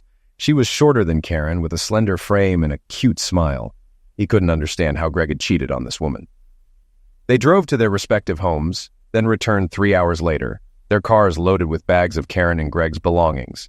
They tossed the bags into the second bedroom, not bothering to care about anything breaking in the process. "I didn't bother with Greg's stuff," Christy said nonchalantly. "Me neither," Jason laughed. They shared a high five, and then Jason looked at her with a grin. "I don't know about you, but I'm starving," he said. "Same here," she replied. "I could really go for a big, juicy burger." "A big, fat cheeseburger sounds perfect," Jason said. "I know just the place," she said. "Let me treat you." "Lead the way," Jason replied. They drove toward the bar he and Ron often visited. Once parked, Christy looked up at the building. "A bar?" she asked, skeptical. "Trust me," Jason said. "They make the best burgers around. You'll love it." "All right," Christy said, still unsure. "Just don't go pouring me booze and taking advantage of me." Jason laughed. "As tempting as it sounds, I wouldn't do that to you." "Damn," she said, laughing too. They entered the bar and ordered beers, burgers, and fries. As they ate, they exchanged stories about their failed marriages. Christy's story was strikingly similar to his. She had met Greg in college and they married soon after. But while she wanted children, he didn't. Greg started working at Acme Real Estate, and Christy took a job in accounts receivable at a home remodeling company. "Are you a CPA?" Jason asked. She shook her head. "No, I never got that far, but it's something I hope to do eventually." Jason shared a bit about his own work. "We're always looking for good people. If you send me your resume, maybe we can help each other out." "I can do that, Mr. Chandler," she replied, taking a bite of her burger. Just then, his phone rang. He saw it was Karen calling and answered in a neutral tone. "Hello?" he said. "Hey, baby," Karen's voice slurred. She'd clearly been drinking. "What are you up to?" "Just at the bar having a burger," Jason answered. "Really? What's wrong with you?" she asked. "Guess what? I got the Best Salesman award." "I'm happy for you," he replied, keeping his tone flat. "They want me to stay in Vegas next week to work with the agents," she continued. Jason immediately knew she was lying. "Isn't that great? They're even talking about promoting me to manager soon." Jason thought, of course, on her back. "That's great," he said. "What about our anniversary? It's coming up this Wednesday," she asked. "I know," Jason said, "but I understand. Maybe we can celebrate next weekend." "Don't worry about it," he added. I know how important your work is. I wouldn't want you to miss anything big." "What's that supposed to mean?" she asked. "Nothing," he said, trying to keep it together. "It's just that 10 years of marriage doesn't come around every day. But I understand how much your job means to you. Don't worry about it." "Yes, my work is important," Karen said. "But I thought you'd be happy for me." "I'm very happy," Jason said. "Go work with your agents. Don't worry about me. I love you," she said. "Yeah, me too," he replied coldly. "Bye," she added before ending the call. Jason looked over at Christy. "So, that's that." Christy shook her head. "She really chose Greg over your anniversary," she said, her hand resting on his. Jason fought back tears. A man he barely knew seemed to care more about him than his own wife did. "What a witch," he muttered. "I'm sorry," Christy said quietly. "Thanks," Jason replied, attempting a weak smile. He pulled out Jerry's business card and dialed the private number. "Jerry," he said when the older man answered. "It's Jason Chandler. I just talked to Karen. She says she'll be in Vegas for another week." "And you don't believe her?" Jerry asked. "Not for a second," Jason replied. "I was just working on your report. I'll have my team watch them and see what they're up to." "We'll move forward with it," Jerry said. "I've also got something else for you. Your wife and her lover spent the night together. I've got video footage of it. I'll send it over if you want, and it'll be in the full report." "Sounds good, Jerry," Jason said. "Thanks." He ended the call and turned to Christy. "Well, tomorrow we'll find out what's really going on," he said. "They spent the night together. My private investigator is going to send me the footage. Would you like to watch it with me?" Christy hesitated. "Not really," she said. "But I feel like I should." Jason nodded. "Let's head to my place then." After paying for their meal, they left the bar and drove to Jason's house. By the time they settled into his office, the video had arrived in his email. "Would you like something to drink before we watch this?" Jason asked. "Sure," Christy said. "Coca-Cola, if you have it." "I'll grab one for you," he replied, heading to the kitchen. He returned with 2 cold Cokes, handing one to her. He started the video, and they both watched in silence as Karen and Greg engaged in various sexual acts. Both Jason and Christy struggled to hold back tears as they saw their spouses enjoying each other's company. What followed was even worse, the pillow talk. "So, what do you think our spouses are doing now?" Karen asked. "If I know Christy, she's probably watching some boring movie or reading one of her dumb books," Greg said. "Yeah, I get what you mean," Karen agreed. "I bet Jason's sitting there with his dumb spreadsheets or staring at stock reports," Greg continued. "You'd think he was trying to save the world or something. Hell, his dad's company sells tires, for Christ's sake. What's so important about that?" "So, what are you going to say to that a-hole after the awards banquet tomorrow?" Greg asked. "I'll just tell him I have to stay in Vegas for a week to cover for the local reps. He'll believe it," Karen said. "He'd believe anything I tell him. I could say the moon is made of green cheese, and he'd go along with it." "And by the time he figures it out, we'll be on a beach in Hawaii," Greg said, grinning. "I can't wait to see you in that new bikini you bought." Christy's face contorted with rage. "Hawaii?" she screamed. "That fool's taking that promiscuous to Hawaii. I'm going to rip his balls off." She turned to Jason. "Sorry for calling your wife a promiscuous?" "You don't have to apologize," Jason said coldly. "I would have called her the same thing." They continued watching, and Greg's voice came through again. "What about your anniversary? Are you just going to blow it off?" "Hawaii's way more interesting than a night at a steakhouse," Karen said. "I'll make it up to him later." Greg looked at her. "You're cold, you know that." Karen shrugged. "It's just our 10th anniversary. There'll be others." "I don't care about that," she added. "I need you now." With that, they began again, and Jason shut the video off. "I've seen enough," Jason said. Christy nodded, her eyes brimming with tears. "More than enough," she whispered. "I'm meeting with a divorce lawyer on Monday," Jason said. "Do you want to come with me?" "Do you mind?" Christy asked quietly. "Not at all," Jason replied. Christy broke down, sobbing uncontrollably. Jason put his arm around her and let her cry on his shoulder, fighting his own emotions. He wanted to cry too, but he held back, comforting her the best he could. "Do you mind if I stay here tonight?" Christy asked. "No, Zex. I just want to be held." "Of course you can stay," Jason said. "Stay as long as you need." "Thank you," she said, her voice breaking. "I can't believe I spent all those years with him. I fell for all his lies." "I know exactly how you feel," Jason replied. He led her upstairs to the master bedroom and found an old t-shirt for her to wear to bed. Christy took it and went into the bathroom to change. While she was gone, Jason changed into his pajamas, then climbed into bed. Christy emerged from the bathroom wearing the long t-shirt, and Jason almost gasped when he saw her. He'd always thought Karen had nice legs, but Christy's were the thinnest, most graceful legs he'd ever seen. She smiled as she slid under the covers. "Something wrong?" she asked. "Never seen a woman's legs before?" "None as perfect as yours," Jason replied.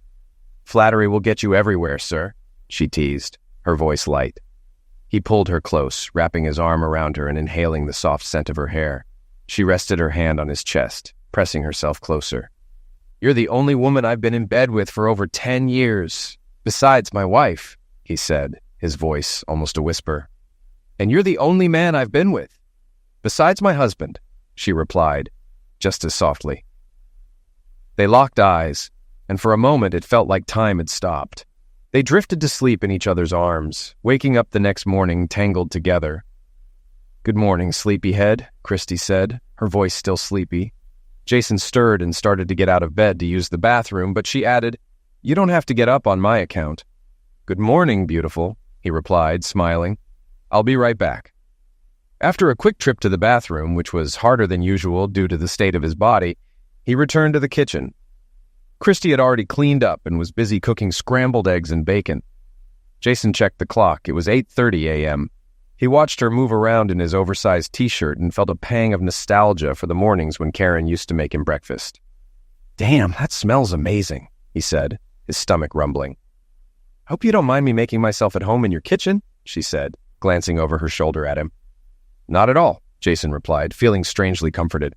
"I can't remember the last time someone made me breakfast." "Karen never cooked for you?" she asked, looking at him with a hint of curiosity. "She did at first," he said. "But after a while she stopped. Said it took too much time and she had to clean up for her clients." "Which?" Christy muttered, the words slipping out before she could stop herself. "I agree," Jason said, his voice dry. Christy plated a generous portion of bacon and eggs and set it in front of Jason. He dove into the meal like he hadn't eaten in days. "Damn, that was good. You cook like this every morning?" he asked, looking up at her. "Whenever I can," Christy replied with a grin. Just then, Jason's phone buzzed, breaking their quiet moment. He glanced at the screen and saw Jerry's name flashing. He picked it up. "Good morning, Jerry," Jason answered. "Working on a Sunday, huh?" Jerry's voice came through, accompanied by a laugh. "More than I'd like," Jason replied. "What's up?" "Just wanted to let you know your wife and her lover boarded their flight out of Las Vegas just before 6 a.m. They had a short layover in Los Angeles, but they're on their way to Honolulu now. They'll land in about 5 hours. I've got all the flight details if you want them." "Yeah, I'll take it," Jason said, his tone cold and controlled. "They're on American Airlines Flight 31, Jerry continued. "I have a contact in Honolulu who will track them when they land." "Thanks, Jerry," Jason said, jotting down the details. He hung up and turned to Christy. "Well, here we go. They're on their way to Hawaii," he said, his voice flat. Meanwhile, Karen was sitting back in her seat on the plane, staring out the window as the landscape below changed. The plane was cruising over the Pacific Ocean. This is it, she thought, a mix of excitement and guilt stirring inside her. She glanced over at Greg, who was already asleep beside her. For a moment, her mind wandered back to her marriage with Jason. She had been married for 10 years, and as she closed her eyes, the weight of what she was doing hit her hard. She thought about all the lies, the secrecy, and the betrayal of a man who had trusted her completely. The guilt gnawed at her for a moment, but then she pushed it aside. This was for me, she reasoned. It had to be. Eventually no one would know and everything would go back to normal. Jason wouldn't find out. We'd keep going just like before and someday we'd retire together. Her first lie had been telling Jason she couldn't have children. The truth was, she didn't want them. The thought of motherhood wasn't appealing to her at all, so she made up a story about medical issues. Jason believed her, and eventually, they both agreed not to have kids. She had complications with birth control, tried different methods, but in the end she ended up pregnant twice. The first time she had in termination. She paid for it with her own money, quietly and discreetly. Jason was none the wiser. The second time she got pregnant by Greg. Again she had in termination, and again she paid for it herself. She hoped Jason would never find out about either of them. As for the affairs, she had been faithful for the first 7 years of her marriage. But one day, everything changed. She met a charming, rich client, and before she knew it, they were in bed together. It wasn't something she did often, just a handful of times over the next year and a half. But it felt exciting, and she didn't feel bad about it. She justified it by thinking, if others can do it and get away with it, why can't I? Jason didn't need to know. She still loved him, and what he didn't know wouldn't hurt him. Then there was Greg. He was everything Jason wasn't. Jason was careful, calculating, a man with a set plan. Greg, on the other hand, was spontaneous, living for the moment. While Jason had spent his life working for his father, Greg was carefree, with no set career or future plans. But it wasn't just the differences in their lives that drew her to Greg. It was how he made her feel. Where Jason took his time and focused on her pleasure, Greg was quick, demanding, and raw. At first, their secret meetings were held at motels and hotels around town, or occasionally at the house they were trying to sell.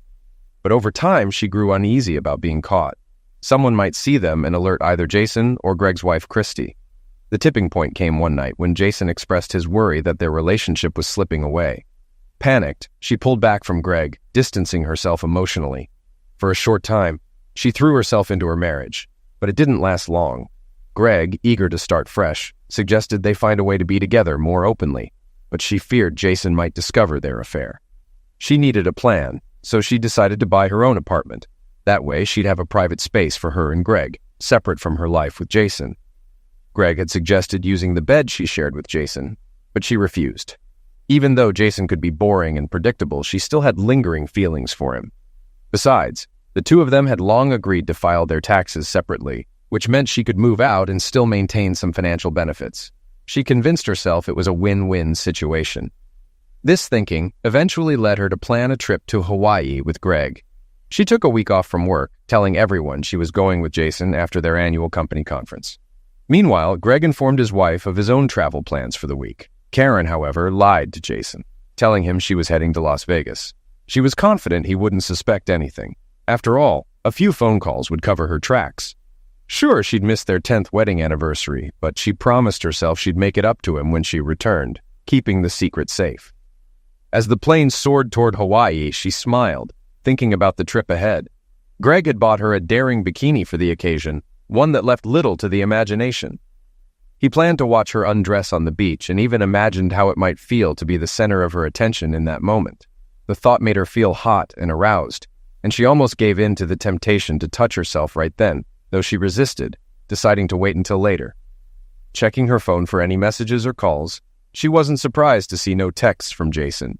He hated texting and preferred talking on the phone or in person. She chuckled to herself, feeling the plane shake as they hit some turbulence. The nose of the plane dipped and the engine noise changed. Suddenly, she realized something was wrong when she saw the frantic movement of passengers around her. The plane was plummeting. Panic surged through her, and her heart raced. "Oh God," she thought. "This is it. We're going to crash. I'm going to die."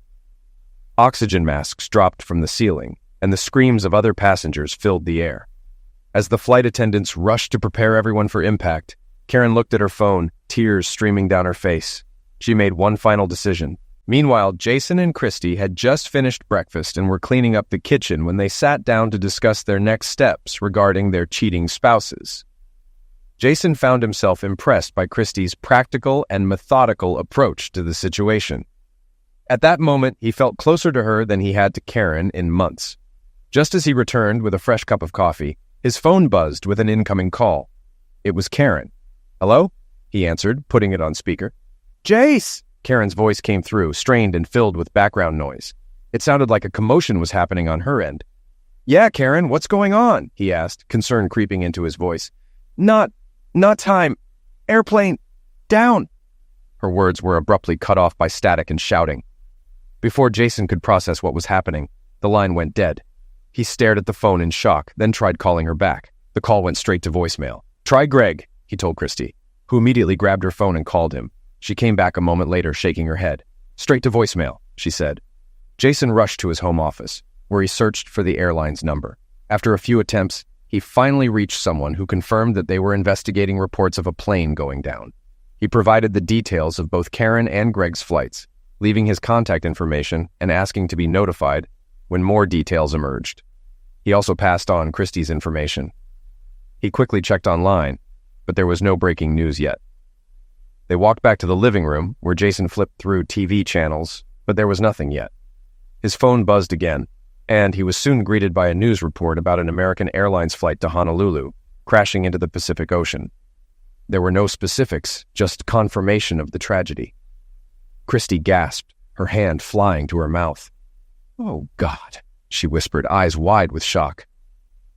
Jason held her tightly, hoping against hope that Karen had somehow survived. Despite everything she had done, he didn't want her to die. An hour later, Jason's phone rang again, interrupting their silent vigil. He turned off the TV and answered. "Mr. Chandler?" a woman's voice asked. "That's me," he said. "I'm calling to confirm that your wife's flight has crashed," she said, her tone somber. "I don't have any further details right now, but we'll get back to you as soon as we have more information." "Thank you," Jason replied, his voice thick. He ended the call and hugged Christy again, tears welling in his eyes. Moments later, Christy's phone rang, and she received the same confirmation. Soon after, his father called. Jason wasn't surprised. His parents often reached out when a big news story broke. "Hey, Jace," his father said. "Hey, Dad," Jason replied. "How are you doing? I just got back from church," his father continued. "Did you see the news about the plane crash?" "Yeah, I saw it," Jason said. "It's terrible." "By the way, how's Karen doing? Isn't she on her way back from Vegas?" his father asked. Jason swallowed hard, the truth finally sinking in. "She's not doing so well right now, Dad. She was on that plane that crashed." "What?" his father gasped. "What was she doing in Hawaii without you?" "She was with her boyfriend," Jason said, his voice breaking. "Oh my God," his father said, his voice filled with sympathy. "I'm so sorry to hear that, son. Listen, take some time off and deal with all of this. I'll talk to Mike and let him know. If you need anything, just give me a call." "Thanks, Dad," Jason said softly, his mind reeling. Jason ended the call, his emotions swirling. He felt sadness knowing that Karen was likely gone. At the same time, anger burned within him, not just at her for the affair, but also at himself for not standing up to her. Oddly, he wasn't upset by the fact that her pass away meant there would be no divorce, but the realization hit him quickly. He would have to handle all of Karen's final expenses, including the apartment. Damn it, he thought. He turned to Christy, wondering how she would react to everything. What would she do next? A sudden idea popped into his mind, and he walked over to her. "Christy," he said, "how about you sell your place and move in here with me?" She looked up, her eyes red from tears. "Are you serious?" she asked. "Yeah," Jason replied. "I've got an extra room upstairs, and you're going to have a lot to manage over the next few months. Maybe we can help each other through it." She paused, thinking it over. "Why not?" she said finally. "But there's one condition." "What's that?" he asked, puzzled. "You let me sleep with you?" she said softly. Jason blinked in surprise. Everything was moving so quickly, and he wasn't sure if this was the right choice, but then he pushed the doubt aside. "Are you sure?" he asked. "It's been years since I felt truly comfortable with my husband," she admitted. "But last night, for the first time in a long time, I felt satisfied. Is that okay with you?" "It's more than okay," Jason said, feeling an unexpected rush of relief. "Great," she said. "I'll go back to the house, grab my things, and be back tonight." "I'll be here," he replied. Once she left, Jason made a call to Lucy, the office manager where Karen worked. "Hello," Lucy answered. "Hi, Lucy, it's Jason Chandler." "Oh, hi, Jason," she replied. "How was Hawaii?" Jason hesitated, his throat tight. "I don't know. I heard it's nice there." Lucy was confused. "I thought you two were going after the company meeting?" "No," Jason corrected. "Karen went to Hawaii, but not with me. She went with Greg." "What?" Lucy exclaimed, clearly stunned. "Yeah," Jason said, "but neither of them made it. The plane they were on went down in the Pacific today. I'm sure you saw it on the news." "Oh my God," Lucy whispered. "Do you know if she—" "I don't think there are any survivors," Jason said flatly. "I'm so sorry," Lucy said, her voice filled with sympathy. "I'll take care of the insurance paperwork. The company carries life insurance on all employees, so I'll need some information from the airline. Can you get that for me?" "Yeah, I'll get what I can," Jason said, his mind elsewhere. "But I have to ask, did you know about Karen and Greg?" Lucy sighed. "I had a feeling something was going on. There were rumors, but we don't really talk about that kind of thing." "I see," Jason muttered. "That's all I needed to know. I'll be in touch." "Thanks for letting me know, Jason. And once again, I'm sorry for your loss, Lucy said before ending the call. Later that evening, while Jason and Christy were watching TV, a breaking news report flashed on the screen. It showed footage of the plane's final moments, captured by a nearby cargo plane. The video showed the doomed flight spiraling out of control, plummeting nose first before disintegrating on impact with the ocean. The crew of the cargo ship had turned around to search for survivors, but found none. Though they did recover bodies and a large amount of luggage, including Karen and Greg's things. However, neither of their bodies were found. In the months that followed, life for Jason and Christy was a blur of activity. Christy moved in with him and sold her house. Jason was left to deal with the aftermath of Karen's apartment, which held nothing of value to him. He donated everything to Goodwill and eventually sold the apartment, recouping the original amount Karen had paid for it. Both Jason and Christy received $500,000 insurance payouts from Acme Real Estate for the loss of their spouses. Christy quickly settled in, and they began to remove every trace of Karen from Jason's life. Photos were tossed, knickknacks were packed away, and all the furniture was replaced, especially the bed. Family members took what they wanted, and the rest, along with the cars, was either sold, donated, or scrapped. Then came the long process of sorting through Karen's bank accounts. After months of paperwork, Jason finally received a check for about $250,000. Meanwhile, lawyers began circling, hoping to cash in on the accident. An investigation later revealed that the flight crew had misinterpreted warning signals and made critical errors. The plane had been descending at a terrifying rate, 12,000 feet per minute, before it crashed into the ocean at around 135 miles per hour. The whole descent lasted just over 3 minutes. Jason couldn't help but imagine how miserable those last moments must have been for Karen, especially as she realized the enormity of the situation. In his mind, it was too little, too late. Fortunately, the airline settled with the families, providing each passenger's relatives with over $175,000. Jason and Christy ended up with more than $1.6 million. After taxes and other deductions, they still had a sizable fortune. With no bodies recovered, no funeral was held for Karen or Greg. Jason and Christy, however, hosted small memorials for their families. Neither of them shed a tear for their late spouses. 3 months later, Christy left her job and moved in with Jason permanently. By this point, their bond had deepened into a passionate relationship. One evening, while they were out for dinner at a Texas roadhouse, Jason took a deep breath, got down on one knee, and proposed. Christy gasped in joy, and the surrounding diners cheered. "It's about time you made an honest woman of me," she whispered. Jason grinned. "Why?" "Because you're going to be a daddy," she replied. Overcome with emotion, he kissed her passionately. "I love you so much," he murmured. "I love you more," she answered. "Just one favor." "What's that?" he asked, still smiling. "Please don't ask me to fly anywhere," she said with a laugh. Jason chuckled, pulling her close. "Don't worry, honey," he reassured her. "I'm done with flying for a while."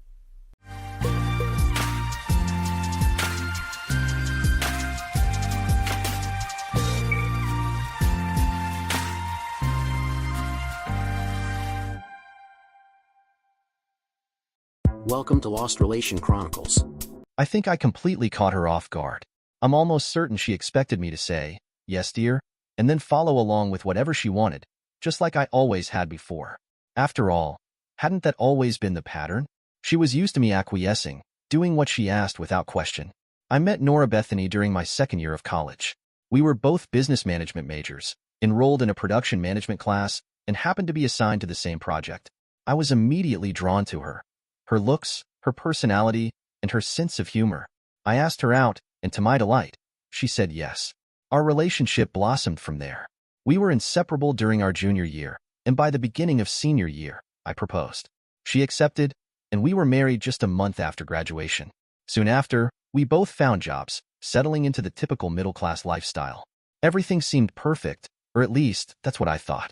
Both Nora Bethany and I were thriving in our respective careers when everything began to change. After we found out we were expecting, Nora Bethany made the decision to step away from the workforce and dedicate herself to being a full-time mother. I supported her choice, knowing it would bring fulfillment to her life, while I continued to focus on my career. Over the years, I worked tirelessly, steadily climbing the corporate ladder. By the time I reached the position of regional manager, we were blessed with 3 wonderful children. I considered myself incredibly fortunate. I had a wife who loved me deeply, a woman who spoiled me with affection and care, and 3 beautiful children who were the center of my world. At the same time, my career was flourishing, and I was quickly gaining recognition as a rising star in the company. It wasn't just about the success, it was the fact that I truly loved my job.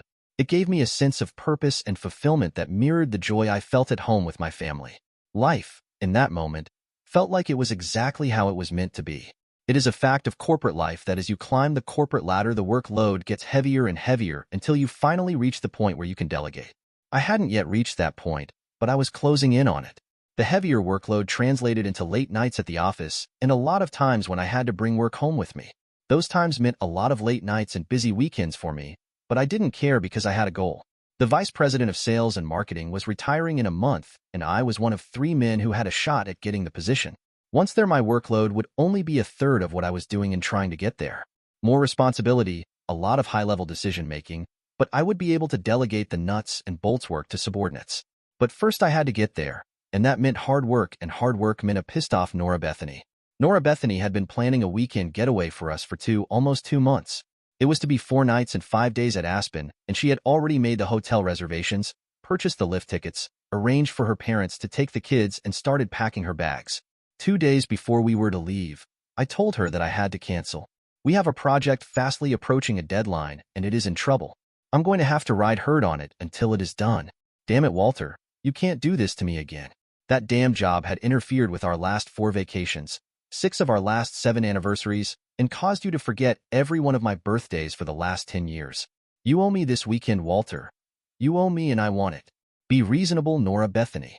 If I pull this project through on time, I'm almost a shoo-in for Benson's job when he retires. Is that what this is all about? Making points to get Benson's job? You make that sound like a bad thing. It isn't a bad thing. It is a stupid thing. I just now realized I lost all those vacations, anniversaries, and birthdays because I kept my mouth shut. What does that mean? Nothing, Walter. Just go work on your damned project while I finish packing. Finish packing? Yes, Walter. Finish packing. I'm going with or without you. But I am going. You would go without me? Do you think that would be wise? A married woman alone? That would be like wearing a neon sign saying, "Here I am. Show me a good time." I fully intend to have a good time, Walter. I'd rather have it with you, but I'll manage if you don't go. Really, Nora Bethany, I don't. Just go to your reports, Walter, or whatever. I'm going and that's that. I'm through letting your goddamn job interfere with things. The day we were supposed to leave for Aspen came, and when I got home from work, I found Nora Bethany putting the last of her suitcases in the car. I took one last shot at trying to get her to be reasonable. I'm serious, Nora Bethany. Going to Aspen alone is not a good idea. So come with me, Walter. You know I can't do that. I have to make sure that this project doesn't go belly up. I save the project and I know I'll get Benson's job, and then things will get a lot easier. There won't be any more screwed up vacations or forgotten birthdays and anniversaries. I'll be in a decision-making position. Someone else will be doing the donkey work. That's nice, Walter, but I've been looking forward to this weekend for 2 months now, and I'd rather you go with me, but I'm going. I still don't think it is a good idea for you to go alone. I won't be alone, Walter. What does that mean? I'll call you tonight, Walter, after I get checked in at the hotel. Nora, enjoy your project, Walter, and she got in the car and backed down the drive. I stood there watching her go and I wondered about her "I won't be alone" remark. As she turned the corner at the end of the block, I put it out of my mind and went into the house. I was reviewing some specifications when the phone rang. It was Nora Bethany, and she gave me her room number and the phone number of the hotel. She sounded out of breath, and I asked her why. I just did 25 laps in the indoor pool. I'm curious, Nora Bethany. What did you mean when you said you wouldn't be alone? Did I say that? Yes, you did. I must have meant that I expect to get hit on a lot while I'm here. I'm not a bad-looking broad, in case you have forgotten. I expect that I'll be kept on the dance floor all night. I probably won't even have to buy a drink after my first one. Well, I'm dripping wet and I need to get out of this bathing suit and take a shower. I love you, baby. See you in 5 days. And she hung up. Now, I've never had any reason to doubt Nora Bethany, but to be absolutely honest about it, it was mostly because I didn't pay all that much attention to what she did. Why should I? She kept the house spotless. She spoiled me rotten. She raised 3 great kids and I knew she loved me as much as I loved her. But 3 things just happened in the space of 6 hours that alone would have meant nothing. But taken together, they were screaming something at me. Just to satisfy myself, I called the number she gave me for the hotel, and when the desk clerk answered, I asked him what were the hours on the indoor pool, and I got the answer that I hoped I wouldn't. The last time I had been in that hotel 4 years previous, they didn't have an indoor pool. According to the desk clerk, they still didn't. Couple that with Nora Bethany's "I won't be alone" remark, and a red flag was being raised. The third thing, and the one I really didn't want to think about, was that I was almost positive that I heard someone else breathing heavily in the background while I was talking to her. All of a sudden, I wasn't as sure of my wife as I had always been. I made myself a drink, sat down on the couch and put my feet up on the hassock and tried to think of things that might have been an indication that my wife might have strayed on me. I did a lot of deep memory probing and found out that I really didn't know all that much about what went on around our house. I deferred everything to Nora Bethany. She wanted to paint the bathroom a creamy yellow. "Yes, dear, whatever you want. Buy a leather sofa for the living room?" "Of course, dear, whatever you would like." She picked out my shirts, ties, and even my shoes, and I said yes, dear, and kept on doing whatever I was doing.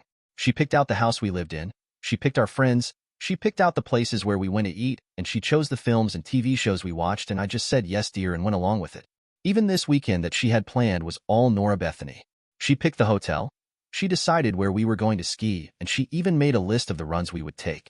She made dinner reservations for each one of the nights we were to stay there. She asked me if the arrangements were all right, and I said, "Yes, dear, just fine." It hit me that my wife could have been the neighborhood hookup queen, and I wouldn't have had a clue because I never paid enough attention. The next 24 hours were brutal, with all kinds of thoughts messing with my head. Then, at 10 on Friday night, Nora Bethany called and asked how I was doing. Sitting here having bad thoughts. My own fault, of course. If I was there, I wouldn't be here thinking the things I'm thinking, wondering about what I'm wondering about. And what would that be, babe? I wouldn't be sitting here wondering who it is that you were sleeping with while you were up there. There were several moments of silence from her end, and then she said, "And just why would you think that?" So, I told her about what I'd heard in the background when she called, and then about my call to the hotel. "You lied about the pool, heavy breathing in the background, and the comment you let slip about not be alone.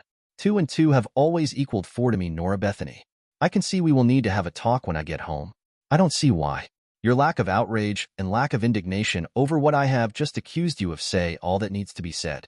Your 'I won't be alone' comment before you even left tells me that you knew I probably wouldn't be going along, and you already had made other arrangements. To me, that means that this probably isn't the first time you have cheated on me, and it probably means that this weekend wasn't really meant for you and me anyway. You set up everything, even your lover." More silence from her end, and I said, "Your lack of response to that is just as telling. Good night." Nora Bethany and I hung up on her. The phone rang again almost immediately, and it rang several times during the evening, but I ignored it. I was sitting at the kitchen table poring over the list of things I needed to do to keep the project on track when the phone rang. It was Nora Bethany. "You hung up on me last night. Didn't have any more that needed to be said? Can't think of anything that needs to be said now, or that I need to listen to now. I've got a project I have to stay on top of, so you just go ahead and enjoy your long weekend with whomever it is you are sharing a bed with." There was a loud sigh of exasperation, and then Nora Bethany said, "Walter, you do know that I love you, right?" "No, I don't know that anymore. If you loved me, truly loved me, this weekend wouldn't have happened. Even then, knowing what I'm thinking, I noticed that you didn't get in your car and race home to try and save your marriage. You can doubt it if you want, but I do love you, Walter, more than you can possibly realize. So please understand that I'm not saying this to hurt you. You could not bother going to work for a month, and it wouldn't affect your job. You could walk into Jared's office and piss in the potted plant in the corner, and all Jared would do is smile at you. I don't understand, Nora Bethany. What are you saying? Walter, you are a regional manager, and you will be Benson's replacement because Jared and I have been having an affair for the last 6 years. Don't let the news upset you, Walter. I love you. I really do." I sat there, phone to my ear, but stunned into silence. 6 years? She had been screwing my boss for 6 years? She had been screwing that son of a bitch for 6 years? I was a regional manager because she was screwing Jared? I hadn't gotten the job because of my hard work? Walter? Walter, are you still there? "Yes, dear. We will talk about this when I get home." "Yes, dear, whatever you say." I hung up the phone, and then I sat there and stared at the wall. I spent the rest of the day stumbling around in a fog. I'd busted my butt for years to climb the corporate ladder only to find out that I didn't have anything to do with my success. I find out that my wife is a cheating 304 and had been for at least the last 6 years.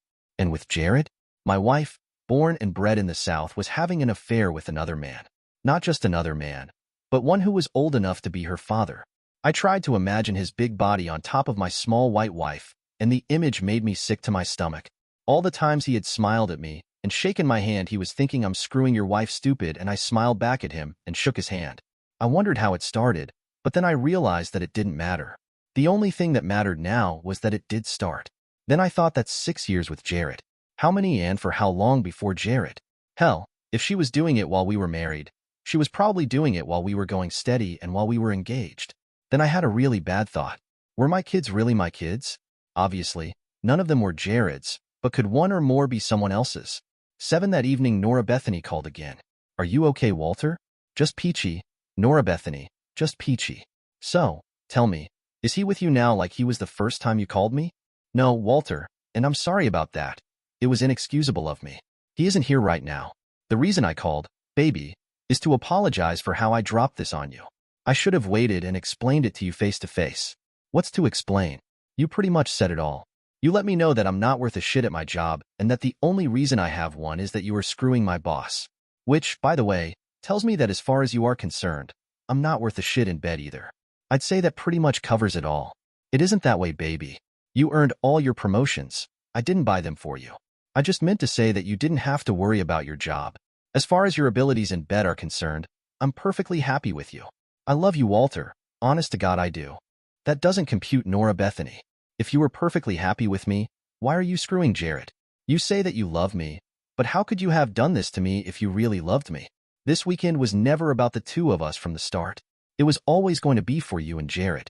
You and Jared both knew how I would respond to the project and trouble story. You both knew I wanted Benson's job and that I would leap at the chance to save the day. The two of you played me like a piano, and I made the music you expected me to. You probably would have gotten away with it too if you had slipped up and made that offhand comment about not being alone. You say that you love me? It has been 3 days now, Nora Bethany. 3 days during which you know that I know what is going on up there. But I noticed that you still aren't here trying to find some way to save anything from the mess you made. Goodbye, and I hung up on her.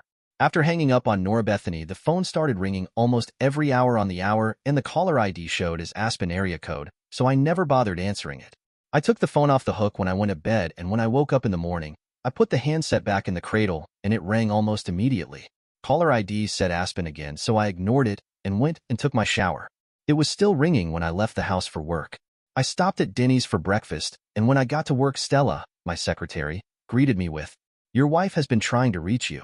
She asked me to have you call her at this number as soon as you came in." I took the piece of paper she handed to me and watched her raise her eyebrows as I wadded it up and tossed it in the wastebasket without even looking at it. No calls from her, Stella. Just tell her I'm out of the office. I'm sorry, Mr. Hamilton, but I won't lie. I'll take messages, or I'll tell her you told me not to put her calls through. But if you are here, I won't tell her that you aren't. Thank you, Stella. I needed that. Needed what, Mr. Hamilton? After the weekend I've just had, it is nice to know that there are still honest women around. I took the paperwork on the Trouble project and ripped it to shreds and dropped it on Jared's desk, and then I went into my office and busied myself with making phone calls. I took everything in me in basket and dumped it into the wastebasket and started cleaning out my desk. At 10, Stella came in. Your wife has called 4 times, and I've told her that you wouldn't take her calls, and she said fine. Tell him that I'll just have Jared call him. See if he refuses that call. Could I ask what is going on here? It would seem, Stella, that your employer and my wife are upset that I found out they spent the weekend together in Aspen and then had the temerity to get pissed about it. Well, since I won't talk to Jared either, and he is your boss, I guess I need to get you out of the line of fire. You can honestly say that I am out of the office if either of them calls again, and I got up and left. I went home and took the phone off the hook and got busy doing what needed to be done. I didn't go into work at all on Tuesday.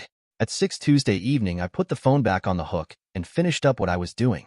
At 9, I heard a car door slam, and a minute or so later, I heard Nora Bethany holler out, "Honey, I'm home."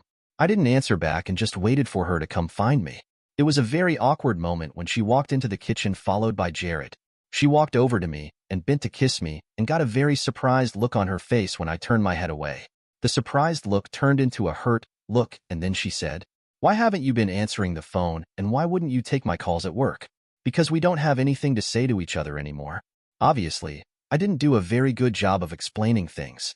I thought that might be it, so I persuaded Jared to come home with me so we could sit down and talk about this like adults. I almost smiled at that. Well, yes, I guess that would be good. Being like adults, I mean.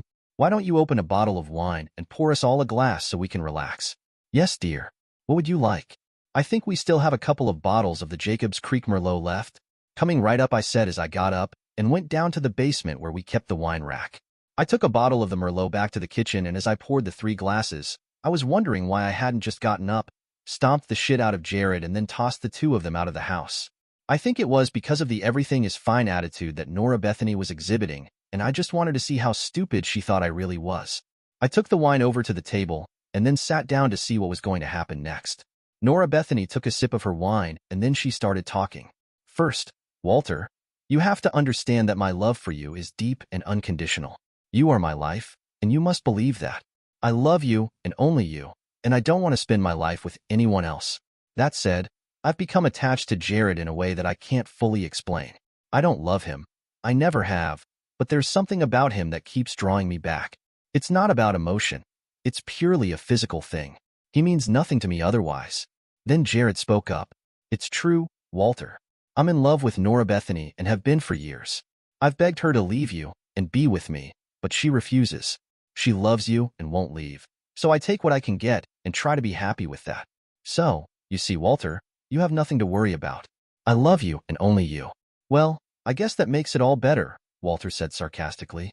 So, this is just about some unexplainable attachment and nothing else. Silly me.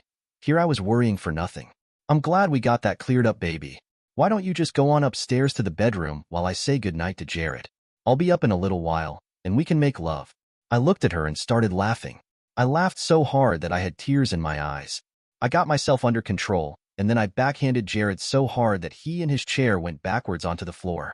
He scrambled to get up, and by the time he was on his feet, I was standing in front of him, and I smashed him in the mouth 3 times, and he went back down. I kicked him 3 times hard in the crotch, and then I leaned down, grabbed his shirt front, and pulled his face up to within inches of mine.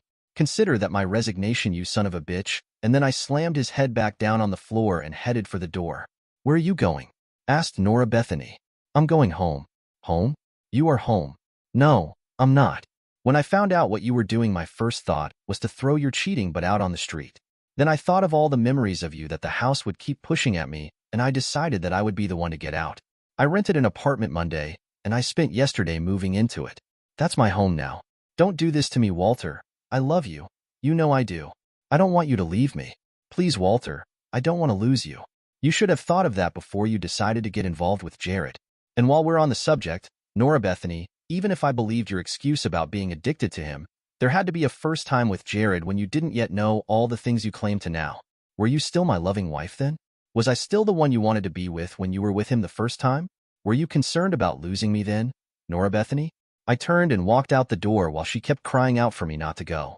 Dear listeners, please share your thoughts in the comments section below, and don't forget to like, share, and subscribe.